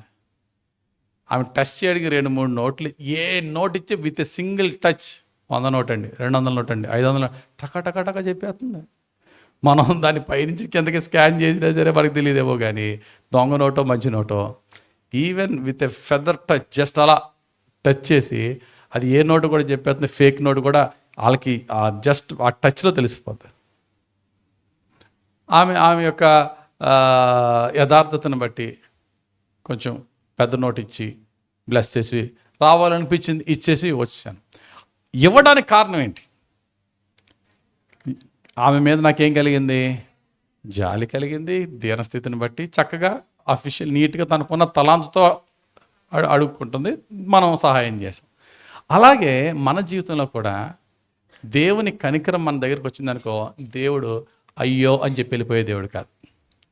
ఇప్పుడు ఆమె ఎవరి మీద జాలి కలిగితే అయ్యో అన్నాం అనుకోండి, అయ్యోతో మాకేంటండి లాభం, మీరేం నేస్తేవాడిని అంటారా? అంతేనా? అది కాబట్టి దేవుడు అయ్యో అన్నాడంటే next followed by forgiveness. Confession మొట్టమొదటి తెచ్చేది కనికరం. అదే కన్ఫెషన్, అదే ఒప్పుకోలు. మన పాపం ఎప్పుడైతే ఒప్పుకుంటామో మనకు కావాల్సింది ఎవ్వరు ఈ భూమి మీద ఎవ్వరు ఇవ్వలేదు ఏంటి చెప్పండి? క్షమాపణ. దావీదు భక్తుడు అంటాడు 32వ కీర్తన 5వ వచనం చదవండి ఒకసారి. నా దోషమును కప్పుకొనక, 32వ కీర్తన 5వ వచనం, నా దోషమును కప్పుకొనక నీ ఎదుట నా పాపము ఒప్పుకొంటిని. నీ ఎదుట నా పాపము ఒప్పుకొంటిని. యెహోవా సన్నిధిని నా అతిక్రమములు ఒప్పుకొందును అనుకొంటిని. నీవు నా పాప దోషమును పరిహరించి ఉన్నావు. దావీదుని దేవుడు ఎప్పుడు క్షమించాడు? నేను పాపము చేసి తిని అని ఒప్పుకునేంత వరకు దేవుడు క్షమించలేదు. నేను పాపము చేసి తిని అని ఒప్పుకున్నాడు. 2 సమూయేలు 12:13లో దావీదు ఒప్పుకున్న తర్వాత దేవుడు దావీదుని క్షమించాడు. లేకపోతే God might have killed him, చంపేద్దుడు దేవుడు. దావీదా లేకపోతే అబ్రహామా, దేవుడికి అదేమి లేదు. మోషేని చంపేద్దాం అనుకున్నాడు దేవుడు. సిప్పోరా రియాక్ట్ అయిందా? ఎస్. ఆయన తీర్పు తీర్చినప్పుడు న్యాయవంతుడు, నిర్మలుడు, ఆయనకి ఆలయాలని లేదు. He is not the respecter of persons. అతను ముఖం చూసి ఎలాగ ఈయనకైతే ఈ న్యాయం, ఈయనకి ఆ న్యాయం, అందరికి ఒకటే న్యాయం, వేరు తూనికరాలు ఆయన దగ్గర లేవన్నాడు. దావీదుని చంపేద్దుడు దేవుడు. అతడు ఒప్పుకున్నాక, అతడు తాను తగ్గించుకుని ఒప్పుకున్నాక దేవుడు క్షమించాడు. తప్పుపోయిన కుమారుడు చూడండి, తండ్రిని ఎదిరించి బయటకు పోయిన తర్వాత రకరకాల తిరిగినా ఏమి పని జరలేదు. చివరికి పందులు కాసుకునే దగ్గరికి వెళ్ళిన ఆ పందులు కాసుకునే యజమానుడు కానీ గెంజిపోయేటప్పుడు, కడుపు మాడినప్పుడు ఏమనుకున్నాడు? నా తండ్రి దగ్గర ఎంతోమంది కూలోళ్ళు భోజనం చేస్తున్నారు, జరిగింది అయితే జరిగింది, నాన్న దగ్గర క్షమాపణ అడుగుదాం. నాన్న దగ్గరికి వెళ్ళిపోయి, నాన్న నీకును పరలోకపు తండ్రికి విరోధముగా నేను పాపము చేసితిని అంటే అర్థం ఏంటి? ఒప్పుకున్నాడు లేదా? I sinned against you and the heavenly father. వెంటనే నాన్న జాలి చూపించాడా లేదా? ఏదో కూలోడుగా ఉద్యోగం ఇచ్చాడా లేదా? ఇవ్వలేదు. మరలా కుమారుడిగా ప్రేమగా స్వీకరించుకుని చేర్చుకున్నాడు, క్షమించాడు, హృదయపూర్వకంగా క్షమించాడు. ఎప్పుడైతే మన తప్పులు హృదయపూర్వకంగా ఒప్పుకుంటామో దాన్ని హృదయపూర్వకంగా క్షమించడానికి దేవుడు సిద్ధంగా ఉన్నాడు. కాబట్టి మొట్టమొదటిగా కనికరం తెస్తుంది, రెండోది క్షమాపణ తెస్తుంది, ఇక మూడోది మనల్ని క్షమించడం మాత్రమే కాదు, నాయన నిన్ను కనికరించి నిన్ను క్షమించి మూడోది ఏం చేస్తుంది తెలుసా? పాపం అనేది నీలో లేకుండా తీసేసి పవిత్రునిగా మార్చేస్తుంది. కనికరం దేవుని దగ్గర మనం ఒప్పుకునే ప్రతి ఒప్పుకోలు మన మీదకి అపారమైన దేవుని దయాదాక్షిణ్యములు వచ్చి మనల్ని కనికరించి మనల్ని క్షమించి ఏం చేస్తుంది చెప్పండి? పవిత్రపరచును. It makes us righteous, it cleanses. చదవండి యోహాను రాసిన మొదటి పత్రిక 1వ అధ్యాయం 9వ వచనం. మన పాపములను మనము ఒప్పుకొనిన ఎడల ఒప్పుకొనిన ఎడల ఆయన నమ్మదగిన వాడును నీతిమంతుడును గనుక ఆయన మన పాపములను క్షమించి సమస్త దుర్నీతి నుండి మనలను పవిత్రులనుగా చేయును. సమస్త దుర్నీతి నుండి మనల్ని ఏం చేస్తాడండి? పవిత్రులను చేస్తాడు. ముందేం చేస్తాడు? కనికరిస్తాడు. తర్వాత ఏం చేస్తాడు? క్షమిస్తాడు. తర్వాత ఏం చేస్తాడు? పవిత్రపరుస్తాడు. సమస్త దుర్నీతి నుండి ఇంకా 1-2 వదలడు. ఎవ్రీథింగ్ బయటికి లాగి కాల్ చేసి క్లీన్ చేసేస్తాడు మనల్ని. ఎఫెస్లో భక్తుడైనటువంటి పౌలు గారు వాక్యం బోధిస్తేట పరిశుద్ధాత్మలో అద్భుతమైన రివైవల్ తీసుకొస్తే అక్కడ ఎఫెస్సు పట్టణం విగ్రహారాధనతోనూ చెల్లంగి శక్తులతోనూ ఉన్న ఆ పట్టణంలో ఆ చెల్లంగి శక్తులు ఆ బ్లాక్ మ్యాజిక్ ప్రాక్టీస్ చేస్తున్న వాళ్ళ ఖరీదైన పుస్తకాలు, ఎంత వెలగల పుస్తకాలు తెచ్చి కాల్ చేశారు? 50,000 వెండి రోకలు విలువ గల పుస్తకాలు తెచ్చి పబ్లిక్ స్క్వేర్లో అలా పెట్టి కాల్చి తగలేసేసారు. అంతే. ఇంకొకళ్ళకి అమ్మలేదు, ఇంకొకరికి గిఫ్ట్ అవ్వలేదు, ఒకళ్ళకి ఇస్తే వాళ్ళు పాడైపోతారని వేలలో దేవుడు తీసుకొచ్చిన అద్భుతమైన కన్ఫెషన్. చదవన్నమాట అపోస్తుల కార్యాలు 19వ అధ్యాయం 18వ వచనం మనం చూస్తే, విశ్వసించిన వారు అనేకులు వచ్చి తాము చేసిన వాటిని తెలియజేసి ఒప్పుకొనిరి. ఉంది అక్కడ, ఒప్పుకొనిరి. That is the blessing. ఆ ఎప్పుడైతే ఒప్పుకుంటావో దేవుడు ఎంత గొప్ప కార్యాలను నీతో చేస్తాడు. నెక్స్ట్ ఏం జరిగింది అప్పుడు? ఎప్పుడైతే ఒప్పుకున్నారో, మరియు మాంత్రిక విద్య అభ్యసించిన వారు అనేకులు తమ పుస్తకములు తెచ్చి అందరి ఎదుట వాటిని కాల్చివేసిరి. వారు లెక్క చూడగా వాటి వెల 50,000 వెండి రూకలాయను. తక్కువేం కాదు, 50,000 సిల్వర్ కాయిన్స్ విలువ గల అంత ఖరీదైన పుస్తకాలు మంటేసి తగిలేసేసారంటే వారిలో ఎటువంటి కన్విక్షన్ వచ్చి ఉంటుంది? అంతేనా? కన్విక్షన్, కన్ఫెషన్ అని 2 ఉంటాయి. హృదయములో జరిగేది కన్విక్షన్ అయితే నోటితో ఒప్పుకునేది కన్ఫెషన్. మన జీవితంలో దేవుడు ఎప్పుడైతే మన నోటితో ఒప్పుకుంటామో ఆయన కనికరం వస్తుంది మన మీదకి, ఆయన క్షమాపణ వస్తుంది మన మీదకి. ఎంత ఘోర పాపినైనా పవిత్రునిగా మార్చేస్తుంది. అంతే, మన నోటితో ఒప్పుకోలు. ఏమంటే యేసు ప్రభు శిలువ మీద వేలాడుతున్నాడు. 2 వైపులు 2 దొంగలు ఉన్నారు. వాళ్ళు యేసు ప్రభు మాటలు వింటూ ఉన్నారు. కొద్దిసేపటికి ఒక దొంగ అన్నాడట. ఏమన్నాడు? అయ్యా, నువ్వు అంత శక్తిమంతుడు అయితే నిన్ను రక్షించుకుని మమ్మల్ని రక్షించవచ్చు కదా అని యేసు ప్రభుని దెప్పుతున్నాడు. నీకు అంత శక్తి, ఎంత శక్తి ఉందంటే ఏది అన్నాడు. వెంటనే మరొక ప్రక్కన ఉన్న దొంగ అంటాడు, అరే నీ గురించి మొత్తం నాకు తెలుసు, నా గురించి మొత్తం నీకు తెలుసు, మన జాయింట్ వెంచర్లు అన్నీ తెలుసు, ఎన్ని బ్యాంకులని కూల్చేసామో, ఎన్ని కుటుంబాలను నాశనం చేసేసామో. So we richly deserve this punishment. సమస్తమైన శిక్షకి మనము 100% అర్హులమే. 100% అర్హులమే ఈ శిక్షకే. కానీ ఆయన నీతిమంతుడురా, ఆయన ఈ శిక్షకే పాత్రుడు కాడురా. ఆయన అంటావేట్రా అని చెప్పి, అయ్యా నీ రాజ్యములో నన్ను జ్ఞాపకం చేసుకోవా. వింటున్నారమ్మా వాక్యం? ఇప్పుడు వచ్చారా? వెల్కమ్. లేట్గా రాకూడదని చెప్తున్నానా? టయానికి ఉండాలి, వాక్యం ముందే ఉండాలా. లోపలోళ్ళు కానీ బయటోళ్ళు కానీ అన్ని కెమెరాలు ఉన్నాయి అక్కడ, చూస్తున్నాను. ఎందుకు వస్తున్నారు లేటుగా? సగం అయిపోయింది వాక్యం. అయ్యో సగం అయిపోయింది వాక్యం అని బాధ ఉందా మీకు? మీకుందో లేదో కానీ మీరు వాక్యం సగం మిస్ అయిపోయారు. నాకు బాధగా ఉంది. ఇప్పుడు మీరు ఏమనుకుంటున్నారంటే లేటుగా వస్తే వచ్చాను, ఆయన ఎదురుగుండానే కూర్చోవాలి నేను, ఏమా? అది దయచేసి ఏదన్నా ఆరాధన లేట్ అయితే నెక్స్ట్ ఆరాధనకి రండి. 4 ఆరాధనలు ఉన్నాయి కదా, వాక్యం మిస్ అవ్వద్దు. కన్ఫెషన్, ఒప్పుకోవాలి. ఎప్పుడైతే మనం ఒప్పుకుంటామో దేవుడు ఎటువంటి వాడినన్నా మారుస్తాడు. శిలువ మీద వేలాడుతున్న దొంగ ఒప్పుకున్నాడు. అయ్యా మేము ఈ శిక్షకు అర్హులమయ్యా, చాలా పనికి వాళ్ళు ఉన్నాయి, నేను నీ రాజ్యంలో నన్ను జ్ఞాపకం చేసుకుంటావా ప్రభా, చేసుకో ప్రభా. వెంటనే యేసు ప్రభు ఏమన్నాడు తెలుసా?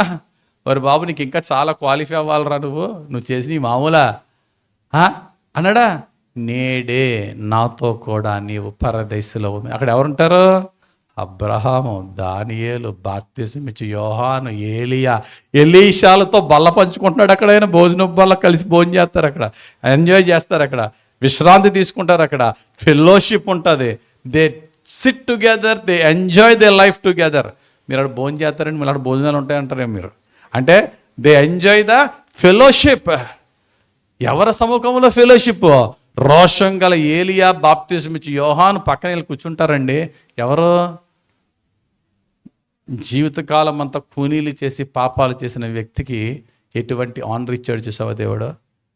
ఒక్క మాటలో ఆయన పవిత్రపరిచాడు. కన్ఫెషన్ యొక్క స్ట్రెంత్ అంత బలమైంది. తన తప్పును ఒప్పుకున్న ఆ యొక్క జీవితం మీదకి దేవుని కృపా కనికరము. అందుకని అంటాడు కదా, ఎక్కడ పాపము విస్తరించానో అక్కడ నీతి, అక్కడ దేవుని కృప అపరిమితముగా విస్తరించను. ఎప్పుడంటే బాగా పాపం చేస్తున్నారు అబ్బాయి, సబాష్ గ్రేస్ ఇదిగో అంటాడా? కాదు, నీతి ద్వారా కృప అంటాడు. అక్కడ నీతి ద్వారా. నువ్వు పాపివే, నేను పాపినే, కానీ ఆ పాపాన్ని విడిచిపెట్టి నీతి మార్గంలో నడిస్తే మొట్టమొదటి అడుగు నువ్వు వేసినప్పుడు, మొట్టమొదటి అడుగు పేరు ఏం పేరు తెలుసా? నీతి మార్గంలో నడిచే మొట్టమొదటి అడుగు ఏం అడుగు? ఇందాక చెప్పాను, కన్ఫెషన్. మనం నీతి మార్గంలో వేసే మొట్టమొదటి అడుగే మన పాపముల ఒప్పుకోలు. ఎప్పుడు ఒప్పుకుంటామో ప్రియులరా, దేవుని కృప అపారంగా వచ్చేస్తుంది. ఎక్కడ కూర్చోబెడతాడో కూడా దేవుడు మనకు తెలియదు. నేనేనా ప్రభువా? వీళ్ళ సముఖంలో, వీళ్ళ సమక్షంలో నేనేనా ప్రభువా? అర్థం కాదు. దేవునికి స్తోత్రం కలుగును గాక. ఎన్ని చెప్పాను? 3 చెప్పాను. మొట్టమొదటిది ఏంటి? ఒప్పుకోలు దేవుని కనికరాన్ని తెస్తుంది. రెండోది ఏంటి? ఒప్పుకోలు దేవుని క్షమాపణ తెస్తుంది. మూడోది ఏంటి? ఒప్పుకోలు మనలను ఎంత పాపినైనా పవిత్రపరిచేస్తుంది, కనికరిస్తుంది, క్షమిస్తుంది, పవిత్రపరుస్తుంది. అప్పుడు 4వదిగా ఒప్పుకోలు ఏం చేస్తుంది తెలుసా? బైబిల్లో చాలాసార్లు మన పాపాలు దేనికి లింక్ అయ్యి ఉంటాయి తెలుసా? యేసు ప్రభు దగ్గరికి వచ్చి రోగులు వచ్చి స్వస్థపరచమన్నప్పుడు యేసు ప్రభు ఏమనివాడు? నీ పాపములు క్షమింపబడ్డాయి, నీ పరిపెత్తుకున్నాడు అంటాడు. మన పాపాలు మనకున్న కష్టాలకి లింక్ ఉంటాయి, రోగాలకు లింక్ ఉంటుంది. కాబట్టి when we confess, God heals our life. Healing. 4వది ఏంటి? స్వస్థత. అందుకనే యాకోబు పత్రికలో యాకోబు భక్తుడు చక్కటి మాట అంటాడు, మీ అపరాధములు మీరు ఒకరికొకరు ఒప్పుకొని మీరు ప్రార్థన చేయండి, దేవుడు మిమ్మల్ని స్వస్థపరుస్తాడు. యాకోబు పత్రిక 5వ అధ్యాయము 16వ వచనం మనం చూసినట్లయితే, మీ పాపములను ఒకనితోనొకడు ఒప్పుకొనుడి, మీ పాపములను ఒకనితో ఒకడు ఒప్పుకొనుడి, మీరు స్వస్థత పొందినట్లు ఒకని కొరకు ఒకడు ప్రార్థన చేయుడి. నీతిమంతుని విజ్ఞాపన మనఃపూర్వకమైనదై బహుబలము గలదై ఉండును. చాలు. చదవబడిన వాక్యంలో దేవుడు మిమ్మల్ని స్వస్థపరుస్తాడు ఎప్పుడంటే ప్రార్థన చేసినాడు. ప్రార్థన కంటే ముందు ఏం చేయాలట? ఒప్పుకోండి, పాపములు ఒప్పుకోండి. ఒప్పుకోలు నీకు స్వస్థతనిస్తుంది. నువ్వు పాపము దాచుకున్నంత వరకు నీకు స్వస్థత రాదు. ఒప్పుకో ఖచ్చితంగా. ఆ ఒప్పుకుంటే దేవుడు స్వస్థస్తాడు. ఒకసారి ఇశ్రాయేలు ఐగుప్తు దేశం నుంచి కానాను దేశానికి వెళ్తున్న దారిలో వారు చేస్తున్న వ్యభిచారాలను బట్టి దేవుడు తాపకరమైనటువంటి సర్పాలను వారి మధ్యకి పంపితే పాములు విషపు పాములు కాటేయడం వల్ల చాలామంది చచ్చిపోయారు. కతిమా వాళ్ళు చచ్చిపోతున్న వారు ఏమన్నారు తెలుసా? మోషే దగ్గరికి వచ్చి, అయ్యా, దేవునికి నీకును వ్యతిరేకముగా మాట్లాడి మేము పాపము చేసితిమి, దేవుని వేడుకోవా అంటే, మోషే దేవుని వేడుకున్నప్పుడు మోషేతో దేవుడు చెప్పాడు, ఆ పాపములకు గుర్తుగా ఒక ఇత్తడి సర్పాన్ని తయారు చేసి పెట్టు, ఒప్పుకున్నవారు ఆ సర్పాన్ని అది చూసిన తర్వాత వారికి స్వస్థత కలుగుతుంది అన్నారు. ఎప్పుడైతే వారు ఒప్పుకున్నారో, ఎప్పుడైతే దేవుడు చెప్పింది చేశారో వారికి స్వస్థత వచ్చినట్టుగా సంఖ్యాకాండం 21వ అధ్యాయము 7-8 వచనాల్లో ఉన్నది. సంఖ్యాకాండం 21:7-8 చదవదులేండి. వారు ఒప్పుకున్నారు ముందు, మేము పాపము చేసితమే, మేము మా నోటుకొచ్చినట్టుగా మాట్లాడి మేము పాపము చేసితమే. కమాన్, దేవుని దగ్గర మనం ఒప్పుకుంటే ఏం జరుగుతుంది తెలుసా? ముందు స్పిరిచువల్ హీలింగ్ జరుగుతుంది. దేనికి స్వస్థత? ఆత్మకి స్వస్థత జరుగుతుంది ఫస్ట్. ఎప్పుడన్నా సరే కన్ఫెషన్ అనేది ఫస్ట్ బ్రింగ్ స్పిరిచువల్ హీలింగ్. భ్రష్టపడిన మన ఆత్మకి స్వస్థత తెస్తుంది, తర్వాత మన దేహానికి స్వస్థత తెస్తుంది, తర్వాత మన మనస్సుకు స్వస్థత తెస్తుంది, తర్వాత మన దేశానికే స్వస్థత తెస్తుందట. నా పేరు పెట్టబడిన నా ప్రజలు తమ్మును తాము తగ్గించుకుని నా దగ్గరికి వచ్చి ప్రార్థన చేస్తే ఏం చేస్తాడు? వారి దేశమును నేను స్వస్థపరుస్తాను. 2వ దినవృత్తాంతులు 7:14. స్వస్థత అన్ని ఏరియాస్లో, నీ వ్యక్తిగతంగా, నీ కుటుంబముగా, నీ ఇంటల పాది స్వస్థత కలగాలంటే ఎంతమంది ఒప్పుకుంటే అంతమందికి స్వస్థత. నువ్వే ఒప్పుకుంటే నీకు స్వస్థత, నీతో పాటు నీ భార్య నీ భర్త కూడా నేను పాపం చేశాను ఒప్పుకుంటే ఇద్దరికీ స్వస్థత. కాబట్టి 4వదిగా confession brings healing to our souls and bodies. And last and final 5th confession brings restoration. అనగా ఒప్పుకోలు, మన పాపను ఒప్పుకుంటే భ్రష్టమైన మన జీవితాల్ని, పడిపోయిన మన జీవితాల్ని పైకి లేపుతుంది. హల్లెలూయా, దేవునికి స్తోత్రం. హల్లెలూయా. రెస్టోరేషన్. ఎంత దీనహీన స్థితికి దిగజారిపోయినా, ప్రభువా నన్ను కరుణించవా, నేను పాపం చేసి ఈ శిక్షకు నేనే కారకుడినయ్యా, నా తప్పులే కారణమయ్యా అంటే జాలి చూపించి మళ్ళీ దేవుడు లేపుతాడు పైకి. బెస్ట్ ఎగ్జాంపుల్ యోబు గారిని తీసుకోండి. యోబు గారు ఆశీర్వాదాల యొక్క హైట్స్ చూసినాడు, ఆయన peak. At the same time బాధ, దుఃఖము, వేదన, శిక్ష యొక్క డెప్త్ చూసినాడు. శిఖరాన్ని చూశాడు, లోయను చూశాడు. అంత శిఖరంలోంచి దేవుడు కింద లగాద లోయ పాడేసాడంతే ఆయన పరీక్షలో భాగంగా. యోబు గ్రంథంలో 42 అధ్యాయాలు ఉంటాయి. ఆ 42 అధ్యాయాల్లో ఇంచుమించు 37 అధ్యాయాలు 5 మాటలు ఎక్కువ ఉంటాయి. 5 మాటలే. 1 యోబు, 2 ఆ తర్వాత ఆయనకి 3 స్నేహితులు ఉన్నారు, ఎలీఫజు, జోఫరు, బిల్దాదు, 3. అక్కడే ఒక యవనస్తుడు కూడా వచ్చాడు లాస్ట్ ఎంటర్ అయినాడు. ఎవరు? ఎలీహు. ఎంతమంది అయ్యారు? 5 మాట్లాడారు. 5 ఎక్కువ మాట్లాడారు, తక్కువ మాట్లాడారా? ఎవరు తగ్గలేదు, 5 ఎక్కువే మాట్లాడారు. యోబు గారేమో నేను ఏ తప్పు చేయలేదు బాబు, నేను నీతిమంతుని బాబు అని ఈయన. వాళ్ళ 3 లేదు నువ్వు నీతిమంతుడి గురించి నీకెందుకు ఎలా జరుగుతుంది, నువ్వు చీకటి పాపాలు ఏదో చూసి ఉంటావు, మాకు బయటికి కనబడకుండా. యోబు గారు ఎంత పెద్ద మాట మాట్లాడాడంటే అసలు ఎవరు ఆ మాట మాట్లాడలేరు. ఓరి బాబు నేను యథార్థవంతుండ్రా బాబు వినండ్రా అంటూ, ఒకవేళ నేను కనుక కనీసం నా చూపుతో కన్యకను తేడాగా చూస్తే ఎదటివాడు నా భార్యను పాడు చేయనుగాక అనే మాట చెప్పగలిగిన భక్తుడైన యోబు. Nobody can say that. అంత యథార్థవంతుడు. బాధకరం ఏంటో తెలుసా అండి, చాలా నాకు కోపం రప్పించేది. అంత పెద్ద మాట అన్నా వీళ్ళ 3 కన్విన్స్ అవ్వలేదు ఇంకా, అయినా దెప్పడం స్టార్ట్ చేశారు.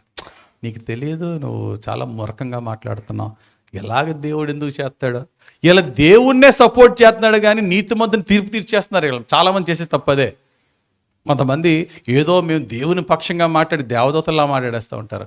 నువ్వు దేవుని పక్షంగా మాట్లాడితే మాట్లాడు, పక్కనోడిని వాడిని తప్పు చేయని వాడిని నువ్వు తప్పు చేస్తున్నావంటే దేవుడు నా పక్షంగా మాట్లాడుతున్నారు బాబు నువ్వు శబాష్ అంటాడు దేవుడు.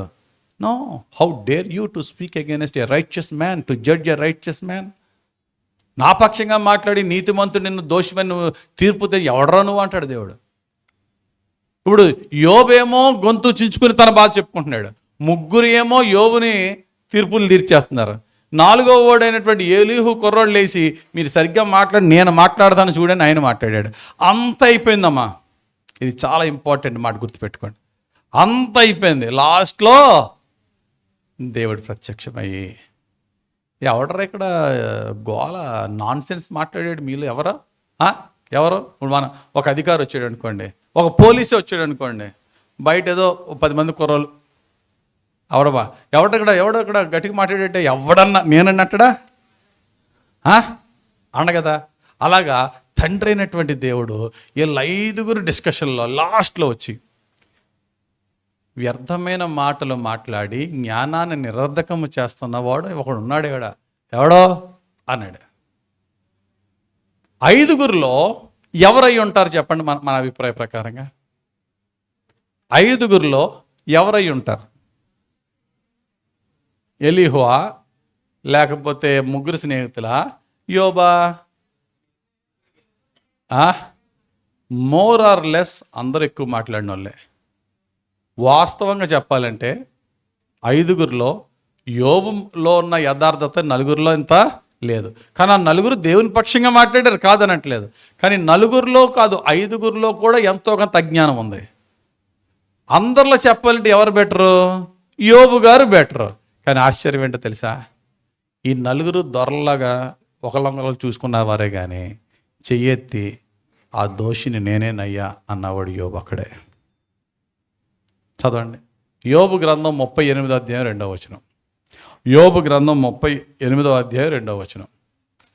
జ్ఞానము లేని మాటలు చెప్పి ఆలోచనను చెరుపుచున్న వీడెవడు. అది జ్ఞానము లేని మాటలు చెప్పి ఆలోచనను చెరుపుచున్న వీడెవడు. ఇక్కడ వాడి పేరు చెప్పాడా చెప్పలేదా దేవుడని యెహోవా? వీడెవడో, ఈ వీడు ఎవరు తగులుతుంది అక్కడ? 5గురికి తగలొచ్చు, ఎవడు తీసుకుంటాడు తగులుతుంది. వీడెవడంటే అందరూ ఆడే ఆడే ఆడే అన్నవాళ్ళే అందరూ, అంతేనా? వీడెవడంటే అందరూ వాడే వాడే వాడనే వాళ్ళే. కానీ భక్తుడైనటువంటి యోబు దాని కరెక్ట్గా అదే ప్రశ్నకి ఎలా జవాబు ఇచ్చాడో చూడండి. 38వ అధ్యాయంలో దేవుడు అడిగిన క్వశ్చన్కి 42వ అధ్యాయం 3వ వచనంలో యోబు గారు ఎంత చక్కటి ఆన్సర్ ఇచ్చాడో చూడండి. యోబు గ్రంథం 42వ అధ్యాయం 3వ వచనం. జ్ఞానము లేని మాటల చేత ఆలోచనను నిరర్ధకము చేయువాడెవడు. అలాగున వివేచన లేని వాడనైనా నేను. ప్రభా, జ్ఞానము లేని మాటల చేత ఆలోచన నిరర్ధకము చేయి వీడెవడన్నా చూసావు 38:2లో. అలాగున వివేచన లేని వాడనైనా నేను ఏమీయూ ఎరుగక నా బుద్ధికి మించిన సంగతులను గూర్చి మాట్లాడితిని. నా బుద్ధికి మించిన సంగతులను గూర్చి మాట్లాడిన అజ్ఞానిని అవివేకిని నేనయ్యా అని చేతులెత్తాడు. ఎవరెత్తారు? యోబు గారి చెయ్యి ఎత్తాడు. అయితే మన నలుగురు కూడా అవునయ్యా ప్రభా, ఈడే ప్రభా, ఇతనే ప్రభా అని యోబు గారి స్నేహితులు యోబు గారిని అనుకుని ఉంటారు మనసులో. కానీ తర్వాత క్లైమాక్స్ ఏమైందో మనకు తెలుసు. ఆ తర్వాత జాఫర్ని పిలిచాడు అలాగా ఫుల్గా తిట్టి, మీరు వెళ్ళి యోబుని క్షమాపణ అడిగి మీ గురించి యోబు నన్ను ప్రార్థన చేస్తేనే కానీ మీకు క్షమాపణ లేదురా అబ్బాయి అన్నాడు. అంతే. నెక్స్ట్ 10వ వచనంలో యోబు తన స్నేహితుల నిమిత్తము ప్రార్థన చేసినప్పుడు యెహోవా అప్పుడు ఏం చేశాడు? యోబుని ఎంతగా దీవించాడంటే యోబు గ్రంథం 1వ అధ్యాయంలోకి యోబు గ్రంథం 42 అధ్యాయాలకి కంపేర్ అన్ని డబల్ ఆశీర్వాదం. ఇంతకుముందు ఆశీర్వాదాల పీక్ చూశాడు, అంతకంటే ఇంకా మౌంట్ ఎవరెస్ట్కి తీసుకెళ్ళాడు దేవుడు. అత్యున్నతమైన స్థితికి దేవుడు తీసుకెళ్ళాడు. రెస్టోరేషన్ జరిగింది యోబుకి. Family restoration, health restoration, wealth restoration, honour restoration, spiritual life restoration, you name it, that was restored. ఆత్మీయ జీవితం, శరీరమైన హెల్త్, కుటుంబం, ఘనత, గౌరవం అన్నిటినీ దేవుడు రెట్టింపు చేసేసాడు. కారణం ఏంటి? దేవుని దగ్గర ఒప్పుకున్నాడు. కాబట్టి చెప్పండి, ఒప్పుకోలు మన జీవితంలో తెచ్చే 5 మేలు చెప్పండి. నెంబర్ 1, ఆయన కనికరం మన మీదకి వస్తుంది. ఆ కనికరం ఏం తీసుకొస్తుంది? ఆయన క్షమాపణ మన జీవితంలోకి వస్తుంది. ఆ తర్వాత ఏం చేస్తాడు? క్షమించుదిలేడు మాత్రమే కాదు, సమస్త అపవిత్రతను కాల్చేసి పవిత్రునిగా మార్చి పవిత్రులతో సమానం చేసేస్తాడు. ఆ తర్వాత ఏం చేస్తాడు? ఇంకా ఎప్పుడైతే ఆ పాపం క్షమాపణ శాపం కొట్టేశాడో దేవుడు, స్వస్థత, కంప్లీట్ హీలింగ్ దేవుడు ఇస్తాడు. అది healing to the family, to the country. నువ్వు ఎంతమంది కన్ఫెస్ అయితే అంతమందికి. ఆ తర్వాత ఫైనల్ ఏం చేస్తాడు? ఎంతకాలం నువ్వు పోగొట్టుకున్న దానికి రెట్టింపు దేవుడు ఇచ్చి నేను కనపరుస్తాడు. ఇది ఒప్పుకోలు తెచ్చే ఆశీర్వాదాలు. అయితే అందరికీ ఆశీర్వాదాలు కావాలా వద్దా? ఎంతమందికి ఇక్కడ కనికరము కావాలి, క్షమాపణ కావాలి, స్వస్థత కావాలి, పవిత్రత కావాలి, పైకి హెచ్చింపబడుట కావాలి అంటే ఎంతమందికి కావాలి? మనకి అందరికీ కావాలి. కానీ అందరూ పొందలేకపోవడానికి కారణం ఏంటో తెలుసా? ఈ 5టిని తెచ్చే ఏంటి? కన్ఫెషన్, ఒప్పుకోలు. ఈ ఒప్పుకోలు అందరూ ఒప్పుకుంటున్నారా అంటే ఒప్పుకోలేకపోతున్నారు. కారణం ఏంటి? దేవుని దగ్గర మన పాపాలు ఉన్నట్లుగా దేవుని దగ్గర కానీ మనుషుల దగ్గర కానీ ఒప్పుకోకపోవడానికి గల కారణం ఏంటి అంటే 5 కారణాలు, 5 అడ్డులు ఈరోజు మనం చూద్దాం. 5 అబ్స్ట్రకిల్స్, 5 బ్యారియర్స్. మన జీవితంలో దేవుని దగ్గర రాకుండా 5 hurdles that stops our confession. ఏంటి అంటే నెంబర్ 1 అసలైంది, first and the foremost is ego. ఏంటి చెప్పండి? అహం, గర్వం, ఈగోయిస్టిక్. మనలో గర్వం ఏం చేస్తుందంటే ఒకని నాశనానికి ముందు గర్వము నడుచునని మహాజ్ఞాని సొలొమోను సామెతలు 16:18 చెప్పినట్టు మన గర్వం ఏం చేస్తుందంటే ఒప్పుకోదు. తప్పు నాదని తెలుసు, కానీ తప్పు ఒప్పేసుకుంటే మన ప్రిస్టేజ్ ఎక్కడ తగ్గిపోద్దాం. భార్యాభర్తలకు చిన్న చిన్న గొడవలు అవుతాయి, తప్పు తెలుసు కానీ ఒప్పుకోరు. ఎక్కడ అహం అడ్డొస్తుంది. అది భార్యాభర్తల మధ్య అవ్వచ్చు, ఇంట్లో వారి మధ్య అవ్వచ్చు, దేవుని దగ్గర అవ్వచ్చు. నాది తప్పు కాదు అంటారు ఒక మాటతో. నా తప్పు కాదు. ఇంకేమంటారు తెలుసా? ఇంకా బాధకరం, నాకంటే చాలా పెద్ద తప్పు చేశాడు తెలిసాడు, ఆడి సంగతి నీకెందుకు, నీది ఎంతే తప్పు, ఆడిది ఎంత తప్పు అవ్వచ్చు. ఇప్పుడు నువ్వు ఈ ఎంత తప్పుని కవర్ చేసుకోవడానికి ఎంత తప్పు ఉన్నావని చూపిస్తావు. ఆడెంత తప్పు చేశాడు, నీకు ఆడెంత తప్పు చేశాడు అనేది నా ప్రశ్న కాదు, నీది ఎంత తప్పు చేసావు అనేది ప్రశ్న. దేవుడు ఇటువంటి మాటలకి అంటాడు, రే డోంట్ బీ టూ స్మార్ట్. నీ జ్ఞానం నా దగ్గర ఏపాటిదే, నీ జ్ఞానం నా దగ్గర ఏపాటిదే. ఎందుకు పండు తిన్నావు అన్నాను. అదామా ఎందుకు పండు తిన్నావు అన్నాను. నువ్వేమనాలా? టెంప్ట్ అయిపోయాను ప్రభు అనాలా. నువ్వు చేసేవే, నేను అడిగానా ప్రభువా నిన్ను, నువ్వు ఇచ్చేవే అన్నాడు. అంతే, బ్లేమ్ గేమ్. సరే అవమ్మా ఎందుకు పండు తిన్నావు, పోనీ ఆమన్నా నువ్వు చూపునకు రమ్యంగా చేసావు కదా ప్రభువా, మళ్ళీ అదేదో మూల పాడేయకుండా సెంటర్లో పెట్టావు కదా ప్రభువా, వెళ్ళినప్పుడు వస్తున్నప్పుడు టెంప్ట్ అన్నదా? అలా అసలు తప్పు జరిగిందనలే, ఆ పాము ఉందే. సో ఫైనల్గా దేవుడు పాముని శిక్షించేసి వీళ్ళందరూ క్షమించాడా? ఒక్కడిని వదలలేదు. ఎవరిని ఎలా శిక్షించాడా అంటాడు దేవుడు, డోంట్ బీ టూ స్మార్ట్. నీ స్మార్ట్నెస్తో నా దగ్గర నువ్వేదో తప్పించుకోవడానికి ట్రై చేయమాక. స్మార్ట్నెస్ని ప్రక్కన పెట్టి చక్కగా హంబుల్నెస్తో కన్ఫెస్ చేయడం నేర్చుకో. ప్రభా తప్పు జరిగింది ప్రభా, ఒక బలహీనమైన సమయంలో తొట్టుపడ్డాను ప్రభా, నన్ను క్షమించు నాయన. That's what God expecting from you and I. మన నుంచి ఆయన కోరుకుంటుంది అది. దానికి ఏమడ్డొస్తుంది? ఇక్కడ ఇగో అడ్డొస్తుంది. భార్య దగ్గర ఒప్పేసుకుంటే భార్య దగ్గర మన పరుగు పోద్ది. తప్పు చేసేనని తెలుసు కానీ ఒప్పుకోవడానికి అహం అడ్డు. అహం ఉన్నంతకాలం దేవుని కనికరం మన మీదకే రాదు.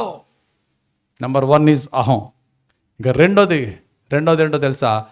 కన్ఫెస్ చేయకుండా మనల్ని అడ్డగించేది ఫియర్, భయం. ఏంటా భయం? ఒకవేళ నేను ఒప్పేసుకుంటే నాకు గౌరవం ఎక్కడ తగ్గిపోద్దాం, ఒకవేళ నేను ఒప్పేసుకుంటే నన్ను ఎంతవరకు చేర్చుకున్న వాళ్ళు నన్ను విడిచిపెడతారేమో, ఒకవేళ నేను ఒప్పేసుకుంటే ఏ శిక్ష వస్తుందో, ఒకవేళ నేను ఒప్పేసుకుంటే నాకు రావాల్సిన ప్రమోషన్ ఆగిపోద్దేమో, ఒకవేళ నేను ఒప్పేసుకుంటే అందరిలో తలదించుకోలేమో. చేసిన తప్పు మరి. ఫియర్. ఏంటి ఫియర్ తెలుసా? బాధాకరం ఏంటో తెలుసా? They fear of people rather than God. ఒప్పుకోమని దేవుడు చెప్తున్నాడు, ఒప్పుకోకపోతే దేవుడు కోపపడతాడనే భయం ఉండదు. ఒప్పుకుంటే ప్రజలు కోపపడతారనే భయం. అదేనండి, ఎందుకంటే దేవుడు కనబడ్డు కాబట్టి. యుద్ధానికి వెళ్ళే ముందు దేవునికి బలి అర్పించాలి, అది ప్రధాన యాజకుడు అర్పించాలి. ప్రధాన యాజకుడు ప్రవక్త అయినటువంటి సమూయేలు రాకముందే ఎవరు చేశారు?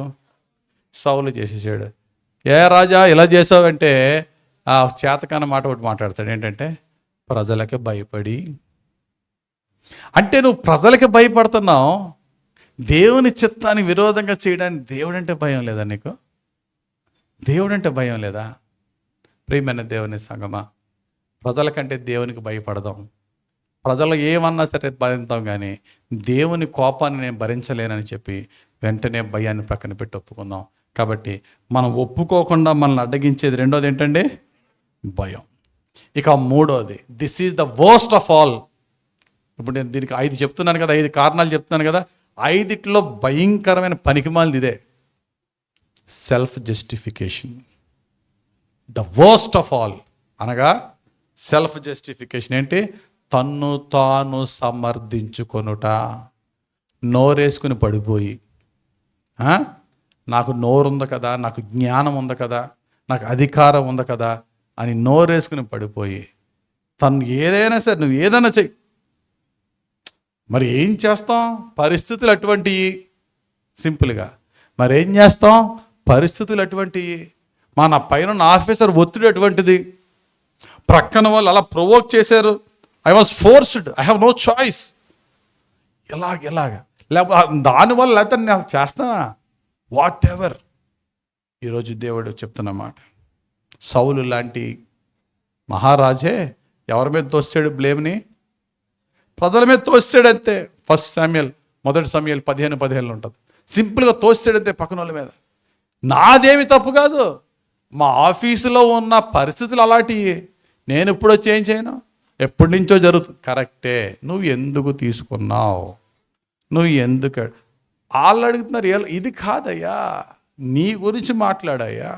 సెల్ఫ్ జస్టిఫికేషన్ అది ఇళ్లల్లో, మన ఇళ్లల్లో ఎక్కువ జరుగుతుంది. ఇది భార్య దగ్గర భర్త, భర్త దగ్గర భార్య, అన్న తమ్ములు, అక్క చెల్లెలు, నా తప్పు కాదంటే నా తప్పు కాదు, నేను రైట్ చేస్తుంటే నేను రైట్ చేసాను ప్రూవ్ చేసుకుంటా. కానీ మనలో ఎప్పుడైతే ఆత్మీయత పెరుగుతుందో వెంటనే లేదులే, నీది ఎంత తప్పో నాకు అనవసరం, కానీ నేను ఈ మాట మాట్లాడడం తప్పే. దేవునికి స్తోత్రం కలుగును గాక. మనకి ఎలా ఉంటుందంటే, మన తప్పుని చూడం, నీది పెద్ద తప్పు కదా అనేది చూస్తాం మనం. కరెక్టే, ఎదుటోడు పెద్ద తప్పే, కానీ నా చిన్న తప్పు నేను ఒప్పుకుని తర్వాత ఏదైనా మాట్లాడాలి. That is the godly nature. దేవుణ్ణి అడగాల, ప్రభువా నా తప్పేంటో నేను దాన్ని ఒప్పుకోవాలే తప్ప దాన్ని నా నోరేసుకుని పడిపోయి నన్ను నేను సమర్థించుకునే జీవితం నాలోంచి తీసే ప్రభువా అని దేవుడిని అడగాలి. దేవునికి స్తోత్రం కలుగును గాక. ఎన్ని చెప్పుకున్నాం? 3. ఒకటేంటి? అహం. రెండోదేంటి? భయం. మూడోదేంటి? సమర్థించుకోవడం. ఇక 4వది ఏంటంటే, వీళ్ళ వాత వేయబడిన మనసు ఏంటంటే హార్డనింగ్ ఆఫ్ హార్ట్.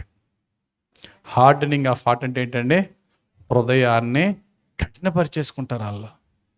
వాళ్ళకి వాక్యాలు వచ్చినా అలా ఎగిరిపోతుంటాయి, పైనుంచి ఎలా ఎగిరిపోతుంటాయి అలాగా. అసలు అది లోపలికి వెళ్ళదు, మారరు. ఎందుకో తెలుసా? దాన్ని అంటాడు భక్తుడు, పాపము కలుగజేయు భ్రమ.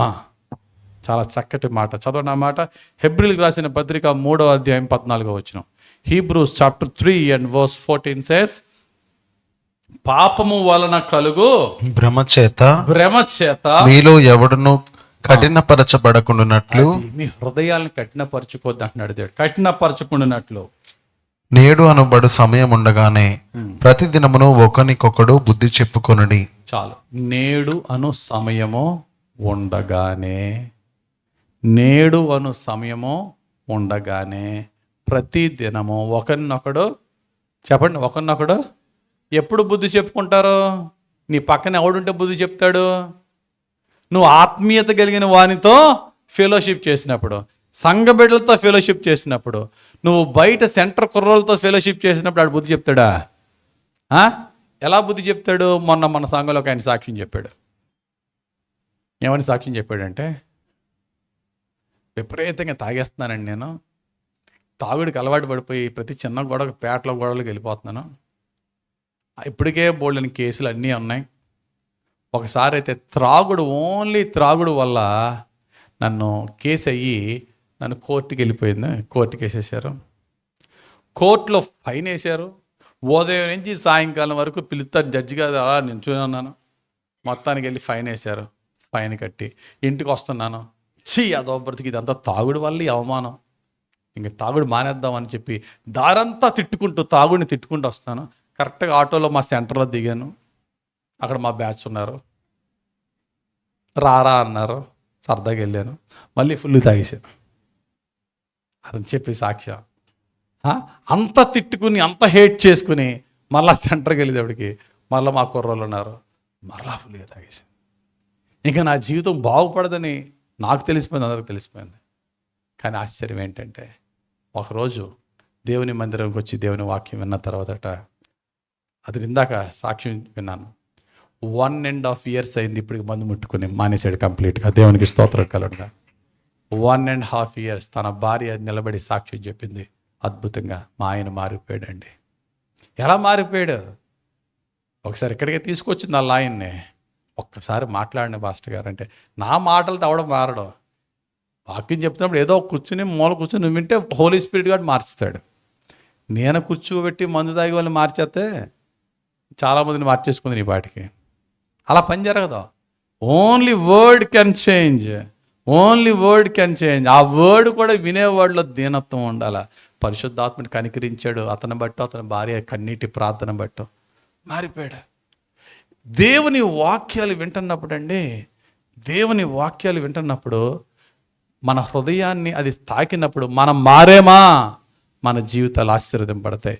మారలేదా, దుర్దినములు చాలా సమీపంగా ఉంటాయి. అది గమనించు. ఈరోజు ఫస్ట్ సర్వీస్లో ఒక అద్భుతమైన సాక్ష్యం విన్నాను. ఈరోజు మొదటి ఆరాధనలో ఒక చక్కటి సాక్ష్యం విన్నాను. ఒక ఆయన ఫారెస్ట్ రేంజ్ ఆఫీసర్ ఇక్కడికి వచ్చి సాక్ష్యం చెప్పింది ఏంటంటే, అయ్యా సడన్గా ఏసీబీ రైడ్ జరిగింది. నేను ఇంతకుముందు విపరీతంగా లంచాలు తీసుకున్న వ్యక్తిని. ఈ చర్చికి వచ్చిన తర్వాత లంచాలు తీసుకోవడం మానేసి చాలా రోజులైంది. సడన్గా ఏసీబీ రైడ్ జరిగితే నా అసిస్టెంట్ దొరికిపోయాడు, 4 లక్షలకు దొరికిపోయాడు. ఈ ఫారెస్ట్ రేంజ్ ఆఫీసర్లు చాలా లంచాలు వస్తాయట, విపరీతంగా వస్తాయట. నా అసిస్టెంట్ 4 లక్షలు దొరికిపోయాడు. అయితే నా ప్రమేయం, నా ఇన్వాల్వ్మెంట్ లేకుండా ఇది జరగదని చెప్పి నా మీద ఎంక్వైరీ చేయడం ప్రారంభించారు. ఎవడైతే డబ్బులు ఇచ్చాడో వాడే సాక్ష్యం చెప్పాడు. ఆయన ₹1 అడగలేదు, నేను ఆయనకు ₹1 ఇవ్వలేదని ఆయనే చెప్పాడు. నన్ను కూడా ఆ సూప్లో లాగేద్దాం అనుకున్నారు. నా ప్రభు నన్ను రక్షించాడు. కారణం, ఈ చర్చికి వచ్చి వాక్యం విని నా జీవితాన్ని మార్చుకున్నాను. దేవునికి స్తోత్రం. ఈరోజే ఇంగ్లీష్ సర్వీస్లో ఏమాత్రం సిగ్గుపడకుండా ధైర్యంగా వచ్చి 1-2 నిమిషాలు అవకాశం ఉండి సాక్ష్యం చెప్తారని చెప్పాడు. సాక్ష్యం ఒకప్పుడు తీసుకునేవాడిని, కానీ వాక్యం నన్ను మార్చింది. నేను మానేశాను. ఈరోజు నన్ను ఆ యొక్క రైడ్లో దేవుడు నన్ను రక్షించాడు. ప్రియులరా, నువ్వు నీ హృదయాన్ని కఠినపరుచుకున్నావా, వర్స్ట్ సిచ్యువేషన్ ఎదురవుతుంది. ఇంకొక ఎగ్జాంపుల్ కూడా చెప్తాను, గుర్తుపెట్టుకోండి. ఇంకో ఎగ్జాంపుల్, ఒకసారి ఇదే మన మందిరం, ఈ మందిరం కాదు, సంహిత డిగ్రీ కాలేజీలో జరుగుతుంది ఆరాధన. అక్కడ మందిరంలో అక్కడ వాక్యం చెప్తున్నాను. ఒక పెద్ద ఆయన వస్తున్నాడు, మంచి పొజిషన్ ఆయనది కూడా. ఆ పొజిషన్లో రోజుకో జీతం పట్టుకెళ్ళిపోతున్నాడు. మనకు నెలకు వస్తుందా జీతం? రోజుకా? నెలకే కదా. మరి లంచాలు తీసుకునేవాడికి ఆయన జీతం రోజుకొక జీతం వెళ్ళిపోతుంది. అంత లంచం వస్తుంది విపరీతంగా. మళ్ళీ క్రిస్టియనే. కరెక్ట్గా నేను వాక్యం చెప్తున్నప్పుడు ఆయన లోపలికి వస్తున్నాడు చర్చి. కొంతమంది ప్రసంగం మధ్యలో వస్తారు చూసారా, అలా వస్తున్నాడు. కరెక్ట్గా ఆ రోజు టాపిక్ లంచాలు. ఓన్లీ లంచాలు, వ్యభిచారాలు రెగ్యులర్గా వస్తూ ఉంటాయి, కానీ ఆ రోజు మన యొక్క ప్రసంగంలో ఓన్లీ లంచాల గురించి చెప్తున్నాను. కరెక్ట్గానే వస్తున్నాడు. వచ్చినప్పుడు ఈయన వస్తున్నాడు, ఎప్పుడు రాలేదు చర్చికి, ఈయన వస్తున్నాడు అనుకున్నాను. వచ్చి కూర్చొని, కానీ వాక్యం అంతా అప్పుడు ఆయన ఏమనుకుంటాడు తెలుసా, ఇదిగో నా గురించి ఈయన చెప్తున్నాడు, ఇది లేనిపోయిన కష్టాలు తెచ్చుకుంటాను కదా. అప్పటికప్పుడు మిడిల్ ఆఫ్ ద సర్మన్ మార్చగలనా ప్రసంగం? మార్చను కూడా. ప్రసంగం అంతా అయిపోయింది. ప్రసంగం ఇంత దీన్ని నన్ను కలుస్తాడేమో, ఇప్పుడు ఎలా మాట్లాడాలనుకున్నాను. కలవలేదు సరికదా. ఆ గుంపులో జంపు. మరలా మన చర్చికి రాలే, నాకు కనబడలే. ఆఫ్టర్ మెనీ మంత్స్ డైరెక్ట్గా ఇంటికి వచ్చాడు ఆయన. పలానా ఆఫీసర్ వచ్చాడు. ఆయన మన ఇంటికి ఎందుకు వస్తాడు, ఏంటి రమ్మని, పైకి రమ్మని అన్నాను. వచ్చారు. తలుపు తీయడంతోనే 2 చేతులు జోడించి కళ్ళంతా కన్నీరుతో, సార్ ప్రార్థన చేయండి సార్. ఏడ్చేస్తున్నాడు. ఏడ్చేస్తాడు. సార్ ఏడొద్దు సార్, ఏమైంది సార్? రైడ్లో నన్ను పట్టించేశారండి, అరెస్ట్ అయిపోయాను సార్, జైలు శిక్ష వేశారు సార్, ఆరోగ్యం పోయింది సార్, పరువు పోయింది సార్, జీవితమే పోయింది సార్, నాన్న వాళ్ళే అన్యాయం చేశారు సార్. నాకు ఆ రోజు గుర్తుకొచ్చింది, ఆనాడు ప్రభు అంత స్పష్టంగా నీతో మాట్లాడినప్పుడు. బహుశా ఆయన నన్ను తిట్టుకుని ఉంటాడు. ఆయన చాలాసార్లు కొంతమందికి నాకు కోపం వస్తుంది నా ప్రసంగాలు. ఏడేదో పెద్ద నీతిమంతుడిగా మాట్లాడుతున్నాడు, పెద్ద వచ్చినప్పుడు తిడుతున్నాడు అనుకుంటారు. నాకెందుకు ఆ కర్మ ఎందుకు, ఆ బాధ ఎందుకు? ఇర్మియా ఎవరికి నచ్చలేదు. ఇర్మియాని లాగి కొట్టేశారు, గోతులో పాడేశారు. నేను చెప్పను ప్రభు ఈ వాక్యం అంటే, దేవుడు మాత్రం చెప్పాలి, తప్పదు. చెప్పు ఇర్మియా, వాళ్ళని తిట్టుకున్న, కొట్టిన, ద్వేషించిన చెప్పు ఇర్మియా, నేను నీకు తోడుంటాను ఇర్మియా. ప్రాస్పారిటీ గురించి చెప్పడానికి పాస్టర్ గారికి చాలా బాగుంటుంది. దేవుడిని ఆశీర్వదింపబోతున్నాడు, నీ జీవితం మారిపోద్ది అంటే మీకు బాగుంటుంది, నాకు బాగుంటుంది. ఇంకా 100 రూపాయలు ఇచ్చేవాడు 1000 రూపాయలు ఇచ్చేతాడు కనుక. అలా కాకుండా నీ జీవితం నాశనం అయిపోద్ది, నువ్వు మారకపోయావంటే అంటే ఏడ్రా బాబు వచ్చి తిట్టించుకున్నావు వెళ్తున్నావు ఈ చర్చికి మనం అనుకుంటారు మీరు కొంతమంది. బహుశా ఆ రోజు అలా అనుకుని ఉంటాడు ఆయన. కానీ నా దగ్గరికి చిన్న పిల్లోళ్ళగా ఏడిచాడు, ఎక్కెక్కి ఏడ్చాడు. అనారోగ్యం పోయింది సార్, డబ్బు పోయింది సార్, పరువు పోయింది సార్, ఉద్యోగం మరలా రివోక్ చేసుకోవడానికి ప్రయత్నిస్తున్నాను సార్, ప్రార్థన చేయండి సార్. చూడండి 2 సాక్ష్యాలు. ఈరోజు మార్నింగ్ ఒక ఆయన ఇచ్చిన సాక్ష్యం, వచ్చి వాక్యం విని జీవితాన్ని మార్చుకున్నాను, రైడ్లో నా ప్రభు నన్ను నిర్దోషిగా నిలబెట్టాడు. ఒకటే వాక్యం అందరికీ వెళ్తుంది. కొంతమంది తీసుకుంటారు, కొంతమంది హృదయాన్ని కఠినపరుచుకుంటారు. Hardening of hearts. అది లంచమే అవ్వచ్చు, వ్యభిచారమే అవ్వచ్చు, గర్వహంకారం అవ్వచ్చు, అసూయ అవ్వచ్చు, ఏదన్నా సరే. ఈరోజు ప్రభు చెప్తున్నాడు, నాయన పాపం అనే భ్రమ నిన్నేం చేస్తా తెలుసా? ఇది పాపం కాదులేరా, ఇది కామన్ రా, ఇది మన కల్చర్లో కామన్ ఇది. ఎలా తాగేమంటే ఏం చేస్తాం, పార్టీకి వెళ్ళినప్పుడు అందరిని పార్టీని రెస్పెక్ట్ చేయడానికి తీసుకున్న తప్పన తాగాలని లేదంటాడు. నువ్వు వాళ్ళని గౌరవించేదేటి అంటే నువ్వు వాళ్ళని సంతోషపరచడం నీకు ఇష్టం, దేవుని నిలువెత్తును దుఃఖపరచడం నీకు ఇష్టం లేదా? నీ హృదయాన్ని కఠినపరచుకోవద్దు. కాబట్టి ఒప్పుకోకుండా, పాపాన్ని ఒప్పుకోకుండా అడ్డగించేది ఏంటి చెప్పండి? 4వది హృదయ కాఠిన్యం. హృదయాన్ని కఠినపరచుకోవద్దు. నేడు మీరు ఆయన శబ్దమును విని ఎడల, నేడు అను సమయం ఉండగానే అన్నాడు. ఎందుకంటే తెలుసా నేడు అనే సమయం? రేపు అనేది గ్యారంటీ లేదు. నువ్వు మారు మనసు పొందినా, పశ్చాత్తాపం పొందినా, ఇక నుంచి లంచాలు తీసుకోండి సార్ ఇదంతా తూచు అంటే పని జరుగుతుందా? మనసు దొరికిపోయిన తర్వాత తూచులో ఉండవు, ఇంకా ఒక్కటే హూస్టింగే.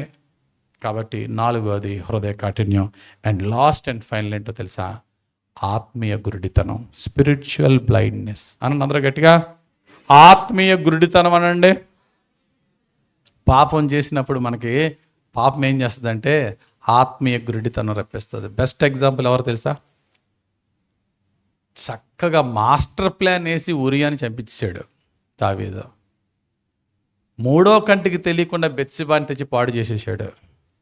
ఇన్ని పాపాలు చేసినా ఎక్కడన్నా దేవుడా తప్పు చేస్తానని కన్ఫెస్ అయ్యాడా? తప్పు ఒప్పుకున్నాడా? పాపాన్ని ఒప్పుకున్నాడా? ఎప్పటి వరకు ఒప్పుకోలేదు. నాతానను ప్రవక్త వచ్చి కొండ బద్దలు కొట్టినట్టు బ్లాస్ట్ చేసి ముఖం మీద అంత గట్టిగా గద్దించిన తరువాత నేను పాపం చేసేదని అప్పుడు ఒప్పుకోకపోతే చంపేద్దాడు దేవుడు. దావీదు గారిని ఖచ్చితంగా చంపేస్తాడు దేవుడు అప్పుడు ఒప్పుకోకపోతే. ఇప్పుడు చేసిన పాపం దగ్గర నుండి నాతాను గారు గద్దించిన రోజుల్లో, ఈ అన్ని రోజుల్లో దావీదు ఒప్పుకున్నాడు దేవుని దగ్గర పాపం. దాన్నే అంటారు ఆత్మీయ గురుడితనం. పాపం ఏం చేస్తుంది తెలుసా? ప్రార్థన చేయనవదు. పాపం ఏం చేస్తుంది? ప్రార్థన చేయనవదు. ఎందుకు ప్రార్థన చేయనవదు? కళ్ళు మూసుకుని తండ్రి అంటే అదే గుర్తుకొస్తుంది. తండ్రి అంటే అదే గుర్తుకొస్తుంది. అది గుర్తుకొచ్చినప్పుడు దాన్ని మనం పక్కన పెట్టి ప్రార్థన చేయడం చాలా కష్టం. మళ్ళీ వాక్యాలు గుర్తుకొస్తాయి. నీ హృదయంలో పాపము లక్ష్య పెట్టిన ఎడల ప్రభునామ, నా హృదయంలో పాపం లక్ష్యం చేస్తే ప్రభునామని వాళ్ళకించిన ముందు దాని సంగతి చూడకుండా ఎలా ప్రార్థన చేస్తాను? సర్లే తర్వాత చేద్దాంలే ప్రార్థన. ఇంకా ప్రార్థన ఆగిపోతే ప్రార్థనా జీవితం తగ్గిపోతే. కాబట్టి 5 hurdles దట్ స్టాప్స్ కన్ఫెసింగ్. మన యొక్క ఒప్పుకోల్ని ఆప్ చేసే 5 అడ్డులు. నెంబర్ 1 ఏంటి? అహం, ఈగో. నెంబర్ 2 ఏంటది? భయం, ఫియర్. 3వది ఏంటి? భయంకరమైనది, మనకు మనమే సమర్థించేసుకోవడం. 4వది హృదయ కాఠిన్యం. అండ్ లాస్ట్ అండ్ ఫైనల్ 5వది ఏంటండి? ఏమంటారు? ఆత్మీయ గురుడితనం. ఎవడో ఒకడు గద్దించేంతవరకు అది తప్పుగా మనం గుర్తించాం. అండ్ లాస్ట్ అండ్ ఫైనల్ 3వ క్వశ్చన్ ఆన్సర్ ధ్యానించుకుందాం. 3వ ప్రశ్న ఏంటి? ఒప్పుకునేలాగా మనల్ని ప్రేరేపించేది ఏంటి? What helps us to confess? What help? Very good, very good. First ఏంటి? Number 1 is the Holy Spirit of God. పరిశుద్ధాత్ముడు చేసే మొట్టమొదటి పరిచర్య అండి. పరిశుద్ధాత్ముడు మన హృదయంలోనికి వచ్చిన వెంటనే ఆయన ఏం చేస్తాడట? పాపమును గూర్చియు, నీతిని గూర్చియు, తీర్పును గూర్చియు ఒప్పించును. యోహాను సువార్త 16:8. Holy Spirit God convicts us to confess. Conviction, confession 2 ఏంటంటే కన్విక్షన్ హృదయంలో జరుగుతుంది, కన్ఫెషన్ నోటితో జరిగేది. మన హృదయంలో మన హృదయాన్ని ఒప్పించేది, నోటితో ఒప్పుకునేలా చేసేది. పరిశుద్ధాత్ముడు మన హృదయంలో ఇంక నువ్వు దాయొద్దు, దేవుడు బట్టబయలు చేశాడు, ఇదిగో ఈ వాక్యం నీ గురించే, ఇంకా నువ్వు కఠినపరుచుకోద్దురని పరిశుద్ధాత్ముడు మనతో ఏం చేస్తాడండి? మన హృదయాన్ని ఒప్పిస్తాడు, మన జీవితాన్ని మార్చుతాడు. కాబట్టి మొట్టమొదటగా మన హృదయంలో ప్రేరేపణ కలిగేది పరిశుద్ధాత్ముడి ద్వారానే. అందుకనే చూడండి, పెంతుకోస్తు దినమందు దేవుని పరిశుద్ధాత్మ దిగిరాగా పేతురు దేవుని ఆత్మను పొందుకుని లేచి నిలబడగా ఒక్క ప్రసంగంలో ఎంతమంది? ఫస్ట్ ప్రశ్న ఏమన్నారు తెలుసా? ఏం చేయమంటావు చెప్పు, చేసేస్తాం. దానికి ముందు ఏమన్నా తెలుసా? వారి హృదయములో గుచ్చబడి, అపోస్తుల కార్యం 2వ అధ్యాయం 37వ వచనంలో ఉంటుంది. వారి హృదయములో గుచ్చబడి కసక్కమని దిగిపోయిందట హృదయంలో. ఏంటి? Word with spirit. దేవుని వాక్యం ఆత్మతో కూడిన వాక్యం. నేను అంటాను ఇక్కడ, జస్ట్ జోసెఫ్ ఎడ్వర్డ్స్ వర్డ్ అంటే ఏ హృదయాన్ని మార్చదు. If this Joseph Edwards being anointed by the Spirit of God, then every word that I utter will penetrate to the thickest mass of the hearts. ఎంత రాతి హృదయం అయినా సరే దేవుని ఆత్మతో కూడిన వాక్యముగా ఆత్మాభిషేకముతో నేను మాట్లాడినప్పుడు హృదయంలోకి చొచ్చుకుని వెళ్తుంది. It pierce in to the hearts of the people and plunder, మొత్తాన్ని దోచేసుకుంటుంది. అది వాక్యానికి ఉన్న శక్తి, అది వాక్యానికి ఉన్న అభిషేకం. అది I cannot do it by my own words. అందుకే నేను దేవుని ఎప్పుడు అంటాను, నన్ను ఒక మౌత్ పీస్గా మాత్రమే వాడుకో ప్రభా, నీ ఆత్మ మాట్లాడాలి తండ్రి, హృదయాల్లో కన్విక్షన్ జరగాలయ్యా, నోటితో ఒప్పుకోవాలి ప్రభా. కాబట్టి మనల్ని ప్రేరేపించి మనల్ని ఒప్పుకునేలా చేయడానికి సహాయం చేసే మొట్టమొదటి ఏంటి? The Spirit of God, Holy Spirit. రెండోది ఏంటి తెలుసా? The punishment of God.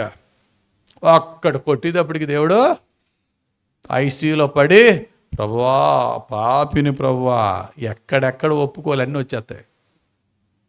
దేవుడు కొట్టనంత వరకు పోజేస్తాం. The punishment of God. చూడండి యోనా గారిని చూడండి, వాడు ఎక్కక ముందు నినివేకి వచ్చేసిన తర్వాత గట్టు మీద ఉన్నప్పుడు అయ్యి బాబాయ్ చాలా గట్టి మాట్లాడాడు. కానీ తిమింగలం కడుపులో ఉన్నప్పుడు గట్టి మాట్లాడా? తిమింగలం కడుపులో ఉన్నప్పుడు ప్రభువా ఒక్కసారి నన్ను కరుణించవా, ఈ అగాధంలో నేను బయటకు వస్తే నీకు బలు అర్పించుకుంటానయ్యా, జీవితకాలం అంతా నీకే సాక్షిగా బ్రతుకుతానయ్యా, తప్పు చేశానయ్యా.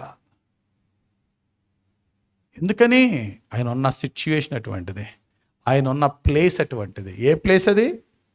సముద్రంలో అడుగున చేప కడుపులో ఎప్పుడన్నా డైజెషన్ వచ్చి అయిపోయి, ఏ ముళ్ళు దిగిపోయి, ఏ యాసిడ్లు ఫామ్ అయిపోయి, ఏదన్నా అయిపోవచ్చు లోపల. గమనించండి, దేవుని శిక్ష ఏం చేస్తుందంటే కన్విక్షన్. అందుకనే పౌలు భక్తుడు అంటాడు, కొరింథీ సంఘంలో వ్యభిచారం జరుగుతుంది, కొంతమంది సంఘ పెద్దలు లాంటి వాళ్ళే తప్పులు చేస్తున్నారని తెలిసి కొరింథీలకు రాసిన మొదటి పత్రికలో నిప్పులు కురిపించాడు. లెటర్లోనే నిప్పులు వేసేసాడు అంతే. దడెక్కిపోయి అద్భుతమైనటువంటి మార్పు వచ్చేసిందట ఆ వ్యక్తిలో మార్పు వచ్చి కన్నీటితో ప్రభు సన్నిధిలో నిలబడినప్పుడు ఈ వార్త తెలిసింది పౌలు గారికి. చక్కటి లెటర్, అప్పుడు 2వ లెటర్ గ్రేస్తో రాస్తాడు. ఆ గ్రేస్తో ఏమని రాస్తాడు తెలుసా? మీరు దుఃఖపడ్డారని నేను సంతోషించట్లేదు, దైవ చిత్తానుసారమైన దుఃఖము రక్షణార్థమైన మారు మనసులోనికి మిమ్మల్ని నడిపించను. ఈ మారు మనసు మరలా మీకు దుఃఖాన్ని కలిగించదు. కొరింథీయులకు రాసిన 2వ పత్రిక 7వ అధ్యాయం 10వ వచనంలో ఉంటుంది, 7:10. గమనించండి ప్రియమైన దేవుని సంగమా, దేవుడు శిక్షించినప్పుడు ఆ శిక్ష మనకి బాధ కలుగుతుంది, కన్నీరు వస్తుంది, కానీ అది అద్భుతమైన మారు మనసులో నడిపిస్తుంది. కాబట్టి మొట్టమొదటిగా పరిశుద్ధాత్ముడు మనల్ని ఒప్పిస్తాడు. రెండోదిగా ఎవరు ఒప్పిస్తారు? Punishment of God. దేవుడి శిక్ష ఏం చేస్తుంది? మనల్ని ఒప్పుకునేలా చేస్తుంది. మూడవది, ఇది అందరిలో జరగదు, కానీ జరిగితే, అంటే అందరిలోనూ జరుగుతుంది, అది చాలా బ్యూటిఫుల్గా ఉంటుంది జరిగితే. ఎలా తెలుసా? The holiness of God leads us to confession. దేవుని పరిశుద్ధతలోనికి మనం వెళ్తున్నప్పుడు the more we close to God, ఎంత ఆత్మీయంగా మనం దేవునికి దగ్గరికి వెళ్తామో అంత ఎక్కువగా మనలో దాగి ఉన్న పాపాలు కూడా కనబడిపోతూ ఉంటాయి మనకి. దేవునికి స్తోత్రం కలుగును గాక. The more we closer and closer to God, we will be more sensitive to sin. ఎంత దగ్గరగా దేవునిలో బతుకుతామో అంత క్లియర్గా మన తప్పులు ఒప్పుకుంటాం. భక్తుడైన యెషయా ఒకరోజు అద్భుతమైన దర్శనాన్ని చూశాడు. ఎవరిని చూశాడు దర్శనంలో? మహిమ సింహాసనాసీనుడైన యెహోవా తండ్రిని మహిమ సింహాసనం మీద కూర్చుండగా ఆ దర్శనాన్ని చూసి మొట్టమొదటిగా ఆయన నోట్లోంచి వచ్చే మాట ఏంటో తెలుసా? నేను చూశాను, నాకు ఈ అర్హత లేదు, నేను అపవిత్రమైన పెదవులు గలవాడు అన్నాడు. అంతే. ఆయనలో నాకు తెలిసి పెద్ద పెద్ద పాపాలు లేవు, మర్డర్ వ్యభిచారాలు లాంటి పెద్ద పెద్ద పాపాలు లేవు. బహుశా కోపంతో ఏమైనా తిడుతున్నాడేమో, ఎవరన్నా గబుక్కుని ఏమన్నా దుర్భాష వచ్చేస్తుందేమో.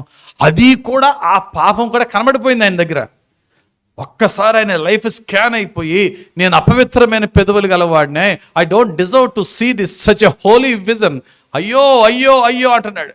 కారణం ఏంటి? When he's getting closer and closer to God.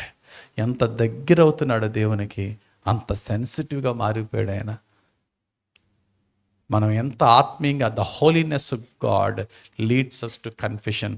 దేవుని పరిశుద్ధత మనలను ప్రతి చిన్న తప్పుని కూడా ఒప్పుకునేలా చేస్తుంది. ఎన్నైనాయి? 3 అయినాయి. ఇక 4వది, the goodness of God leads us to confession. దేవుని మంచితనము మనలను మన తప్పులు ఒప్పుకునేలా చేస్తుంది. బెస్ట్ ఎగ్జాంపుల్ జక్కయ్య. ఎరుకో పట్టణానికి యేసయ్య వెళ్తున్నాడండి. జనాలు చాలామంది చుట్టుమూగారండి. ఈయన ఎక్కడికి వెళ్తాడో ఎవరికి తెలియదు, ఆయన ఇష్టం, ఆయన ప్రకారంగా శిష్యులు ఫాలో అవ్వాలంతే. వెళ్తూ వెళ్తూ ఎవరింటికి వెళ్ళాడైనా? చెట్టు మీద చూస్తున్న పొట్టి జక్కయ్య ఇంటికి వెళ్ళాడండి. పొట్టి జక్కయ్య అందరికీ ఫేమస్. దేనికి? సుంకపు ట్యాక్స్ కలెక్టర్, శుద్ధ లంచగాడు, పాపి.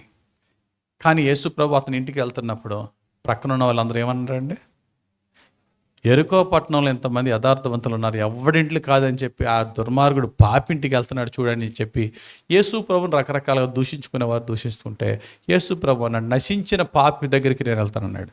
నశించిన దాన్ని వెతికి రక్షించడానికి లోక రక్షకుడు వచ్చాడు అన్నాడు. గమనించిన ప్రియులారా,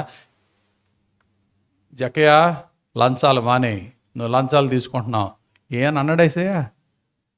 ఏమనలేదు, జస్ట్ ఇంటికి వెళ్ళాడంతే. నాలాంటి పాపి ఇంటికి ఇటువంటి పరిశుద్ధుడు రావడం ఏంటి అని చెప్పి వెంటనే ఒప్పేసుకున్నాడు మొత్తం. ప్రభువా, నేను ఎవరి దగ్గర లంచాలు తీసుకున్నాడు 4 రెట్లు ఇచ్చేస్తాను బాబు, నాకు ఈ డబ్బు వద్దు బాబు, నాకు నువ్వు కావాలి చాలు. దేవునికి స్తోత్రం కలుగును గాక. మొట్టమొదటిగా పేతురుని యేసు ప్రభు తన శిష్యుడిగా పిలుచుకునే ముందు పేతురుకి యేసు ప్రభు ఎవరో తెలీదా?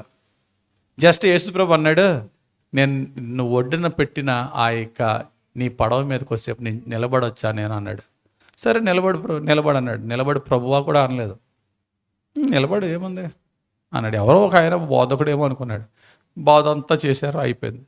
చేపలైనా పడ్డాయా? వల వేసుకున్నా కదా, రాత్రి అంతా వేసానయ్యా వల, చేపలు పడలేదయ్యా, ఒక్కసారి లోపలికి వెళ్ళాయి అన్నాడు. వాక్యం విన్నాడు కదా, ఈయన ఎవరో కొంచెం నీతిమంతుడు అని చెప్పి వల కడిగేసుకున్నా సరే నీ మాట బట్టి వేస్తానని లేచాడు. ఎన్ని చేపలు పడ్డాయి? 2 పడవల నిండా చేపలు పడినప్పుడు తన జీవితంలో ఎప్పుడు అంత చేపల రాశిని చూడలే. ఒకే ఒక మాట, అర్జెంటుగా ఇక్కడి నుంచి వెళ్ళిపో ప్రభువా, నువ్వు నీలాంటి పరిశుద్ధుడు నాలాంటి పాపి దగ్గర ఉండకూడదు. ఎంత పెద్ద మాట. I don't deserve to have you lord, I don't deserve to have you. నన్ను విడిచి వెళ్ళిపో ప్రభువా. వెంటనే యేసు ప్రభు అన్నమాట, పేతురు, నేను నిన్ను మనుషులను పట్టు జాలరిగా చేస్తాను, వచ్చే నా దగ్గరికి. నేను నిన్ను మనుషులు పట్టే జాలరిగా చేస్తా, కమాన్ నా దగ్గరికి వచ్చాయి. దేవుని మంచితనాన్ని చూసిన పేతురు తాను ఎంత పాపి అని చెప్పి దేవునికి సరెండర్ అయిపోయాడు. లోకాసు వార్త 5వ అధ్యాయం 8వ వచనంలో ఉంటుంది. The goodness of God leads us to confession. దేవుని యొక్క మంచితనం మనల్ని ఒప్పిస్తుంది. అందుకని రోమీయులకు రాసిన పత్రిక 2వ అధ్యాయం 4వ వచనం, దేవుని మంచితనము మారు మనసు పొందుటకు మనలను ప్రేరేపిస్తుంది. దేవుని మంచితనం. ఎన్నైనా last point of the sermon, మనం ఒప్పించే, మనం దేవుని దగ్గర మన పాపను ఒప్పుకునేడానికి సహాయం చేసే ఏంటి? దేవుని ఆత్మ, దేవుని శిక్ష, దేవుని పరిశుద్ధత, దేవుని మంచితనము. Last and final very powerful is God's word. Word of God. దేవుని వాక్యం మనందరినీ ఒప్పించేది దేవుని వాక్యం. మన తప్పులను మనకు చూపించేది దేవుని వాక్యం. మన తలంపులతో మాట్లాడేది దేవుని వాక్యం. అయ్యో ఈరోజు వాక్యమంతా నా గురించి అని మనతో మాట్లాడేది దేవుని వాక్యం. నేనే ఆ కఠినుణ్ణి, ఎక్కడ నా తప్పును ఒప్పుకోను, ఎక్కడ నా ఒకడితో మాట పడను, నా తప్పైనా నాదే గెలవాలి, తప్పు లేకపోయినా నాదే గెలవాలనే భయంకరమైనటువంటి వాదనతో నేనున్నానే. అటువంటిది దేవునికి ఇష్టం లేదు కదా. దేవా నన్ను క్షమించు. వాక్యం ఎటువంటిది తెలుసా?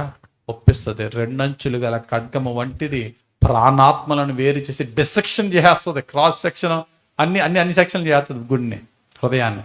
అదే మాట మనకి హెబ్రీలు రాసిన పత్రిక 4:12 ఉంటుంది. దేవుని వాక్యానికి ఆ శక్తి ఉందండి. దేవుని వాక్యానికి ఆ శక్తి ఉంది. ఎటువంటి శక్తి అంటే, రాజైన యోషియా దేవుని ధర్మశాస్త్ర గ్రంథాన్ని వింటున్నప్పుడు ఏం చేశాడట? రాజులు నియంతలండి, వాళ్ళు అసలు దేనికి కూడా వాళ్ళు ఏమి కంగారు పడరు. కానీ దేవుని వాక్యం వింటూ ఉంటుండగా సింహాసనాసీనుడైన రాజైన యోషియా తన బట్టల చిప్పుకుని ఏడ్చి, ప్రభువా నన్ను కరుణించవా అని ఏడ్చాడు. మా పితరుల పాపములు మేము అనుభవిస్తున్నాం, మమ్మల్ని క్షమించవు అని ఏడగా, తన కాలములో దేవుని శిక్ష రాకుండా దేవుడి శిక్షనే తప్పించలేదా? దేవుని కనికరం వచ్చింది, దేవుని కృప వచ్చింది. దానికంటే ముందు ఇతని దగ్గర నుంచి ఇతరులు ఏమొచ్చింది? కన్ఫెషన్ ఒప్పుకున్నాడు. హోలీ స్పిరిట్ గాడ్ దేవుని వాక్యంతో ఒప్పించాడు. కాబట్టి ఈరోజు ఈ ప్రసంగం అంతా విన్న ప్రతి ఒక్కరికి కూడా ప్రభు చెప్తున్న మాట ఏంటంటే, ఒప్పుకో. ప్రతిరోజు నువ్వు పడుకునే ముందు ఆ రోజు చేసిన ప్రతి పనిలోనూ దేవునికి ఇష్టం లేని మాట, చూపు, తలపు, క్రియ, యోచన సహితము ఒప్పుకొని విడిచిపెట్టడానికి సహాయం అడిగి దేవుని కృప పొందుకొని పడుకో. నెక్స్ట్ డే ఆయన కృపా కనికరము నీ మీదకి వచ్చి దేవుడు నిన్ను లేపుతాడు, నేను కొత్త వ్యక్తిగా మార్చుతాడు. దేవుడు ఆయన కోరిన రూపంలో మార్చుతాడు. కొద్దిగా ఫాస్ట్గా రీక్యాప్ చేద్దామా? గుర్తున్నాయా? ఎవరు ఎన్ని పాయింట్స్ చెప్పుకున్నాం? మొత్తం 15 పాయింట్స్. ఎవరిని చెప్పగలరా? చేయొద్దండి. ఎవరు చెప్పగలరా? 1 2 3 ఇంకా చెప్పండి. చూసి చెప్తారా? అంతేనా? మీరు చెప్పండి, తర్వాత వెనకాల చెప్తాను లేదా? సో ఫస్ట్ 5 పాయింట్స్ ఏంటి? మన యొక్క ఒప్పుకోలు మనకి తెచ్చే 5 ఆశీర్వాదాలు. నెంబర్ 1 దేవుని కనికరము, ఫాలోడ్ బై క్షమాపణ. ఆ క్షమాపణ మనల్ని పవిత్రపరుస్తుంది, ఆ తర్వాత మనల్ని స్వస్థపరుస్తుంది, పడిపోయిన స్థితిని ఫినిష్. 5 గుర్తుంటాయా? రైట్. మీరు ప్రసంగం చేయాలి కదా మరలా. 2 మనం ఒప్పుకోకుండా మనల్ని అడ్డుపరిచేది. నెంబర్ 1 మన అహం, నెంబర్ 2 మన భయం, నెంబర్ 3 మన భయంకరమైనది, ఘోరమైందని చూసారా, సెల్ఫ్ జస్టిఫికేషన్, అంటే తన్ను తాను సమర్థించుకునే జీవితం. నెంబర్ 4 హృదయ కాఠిన్యం. నెంబర్ 5 స్పిరిచువల్ బ్లైండ్నెస్, ఆత్మీయ గుడ్డితనం. అర్థమైంది 5? నెక్స్ట్ లాస్ట్ 5 ఏంటి? లాస్ట్ 5 ఒప్పుకునేలాగా ప్రేరేపణ చేసేది. Simple, spirit of God. 2 చూడండి, spirit of God, punishment of God, holiness of God, goodness of God, word of God. గుర్తుపెట్టుకోవడానికి ఈజీగా దేవుని పరిశుద్ధాత్మ, దేవుని శిక్ష, దేవుని పరిశుద్ధత, దేవుని మంచితనము, దేవుని వాక్యము మారు మనసు పొంది ఒప్పుకునేలా ప్రేరేపణ చేసి సమస్తమైన దీవెన తెస్తుంది.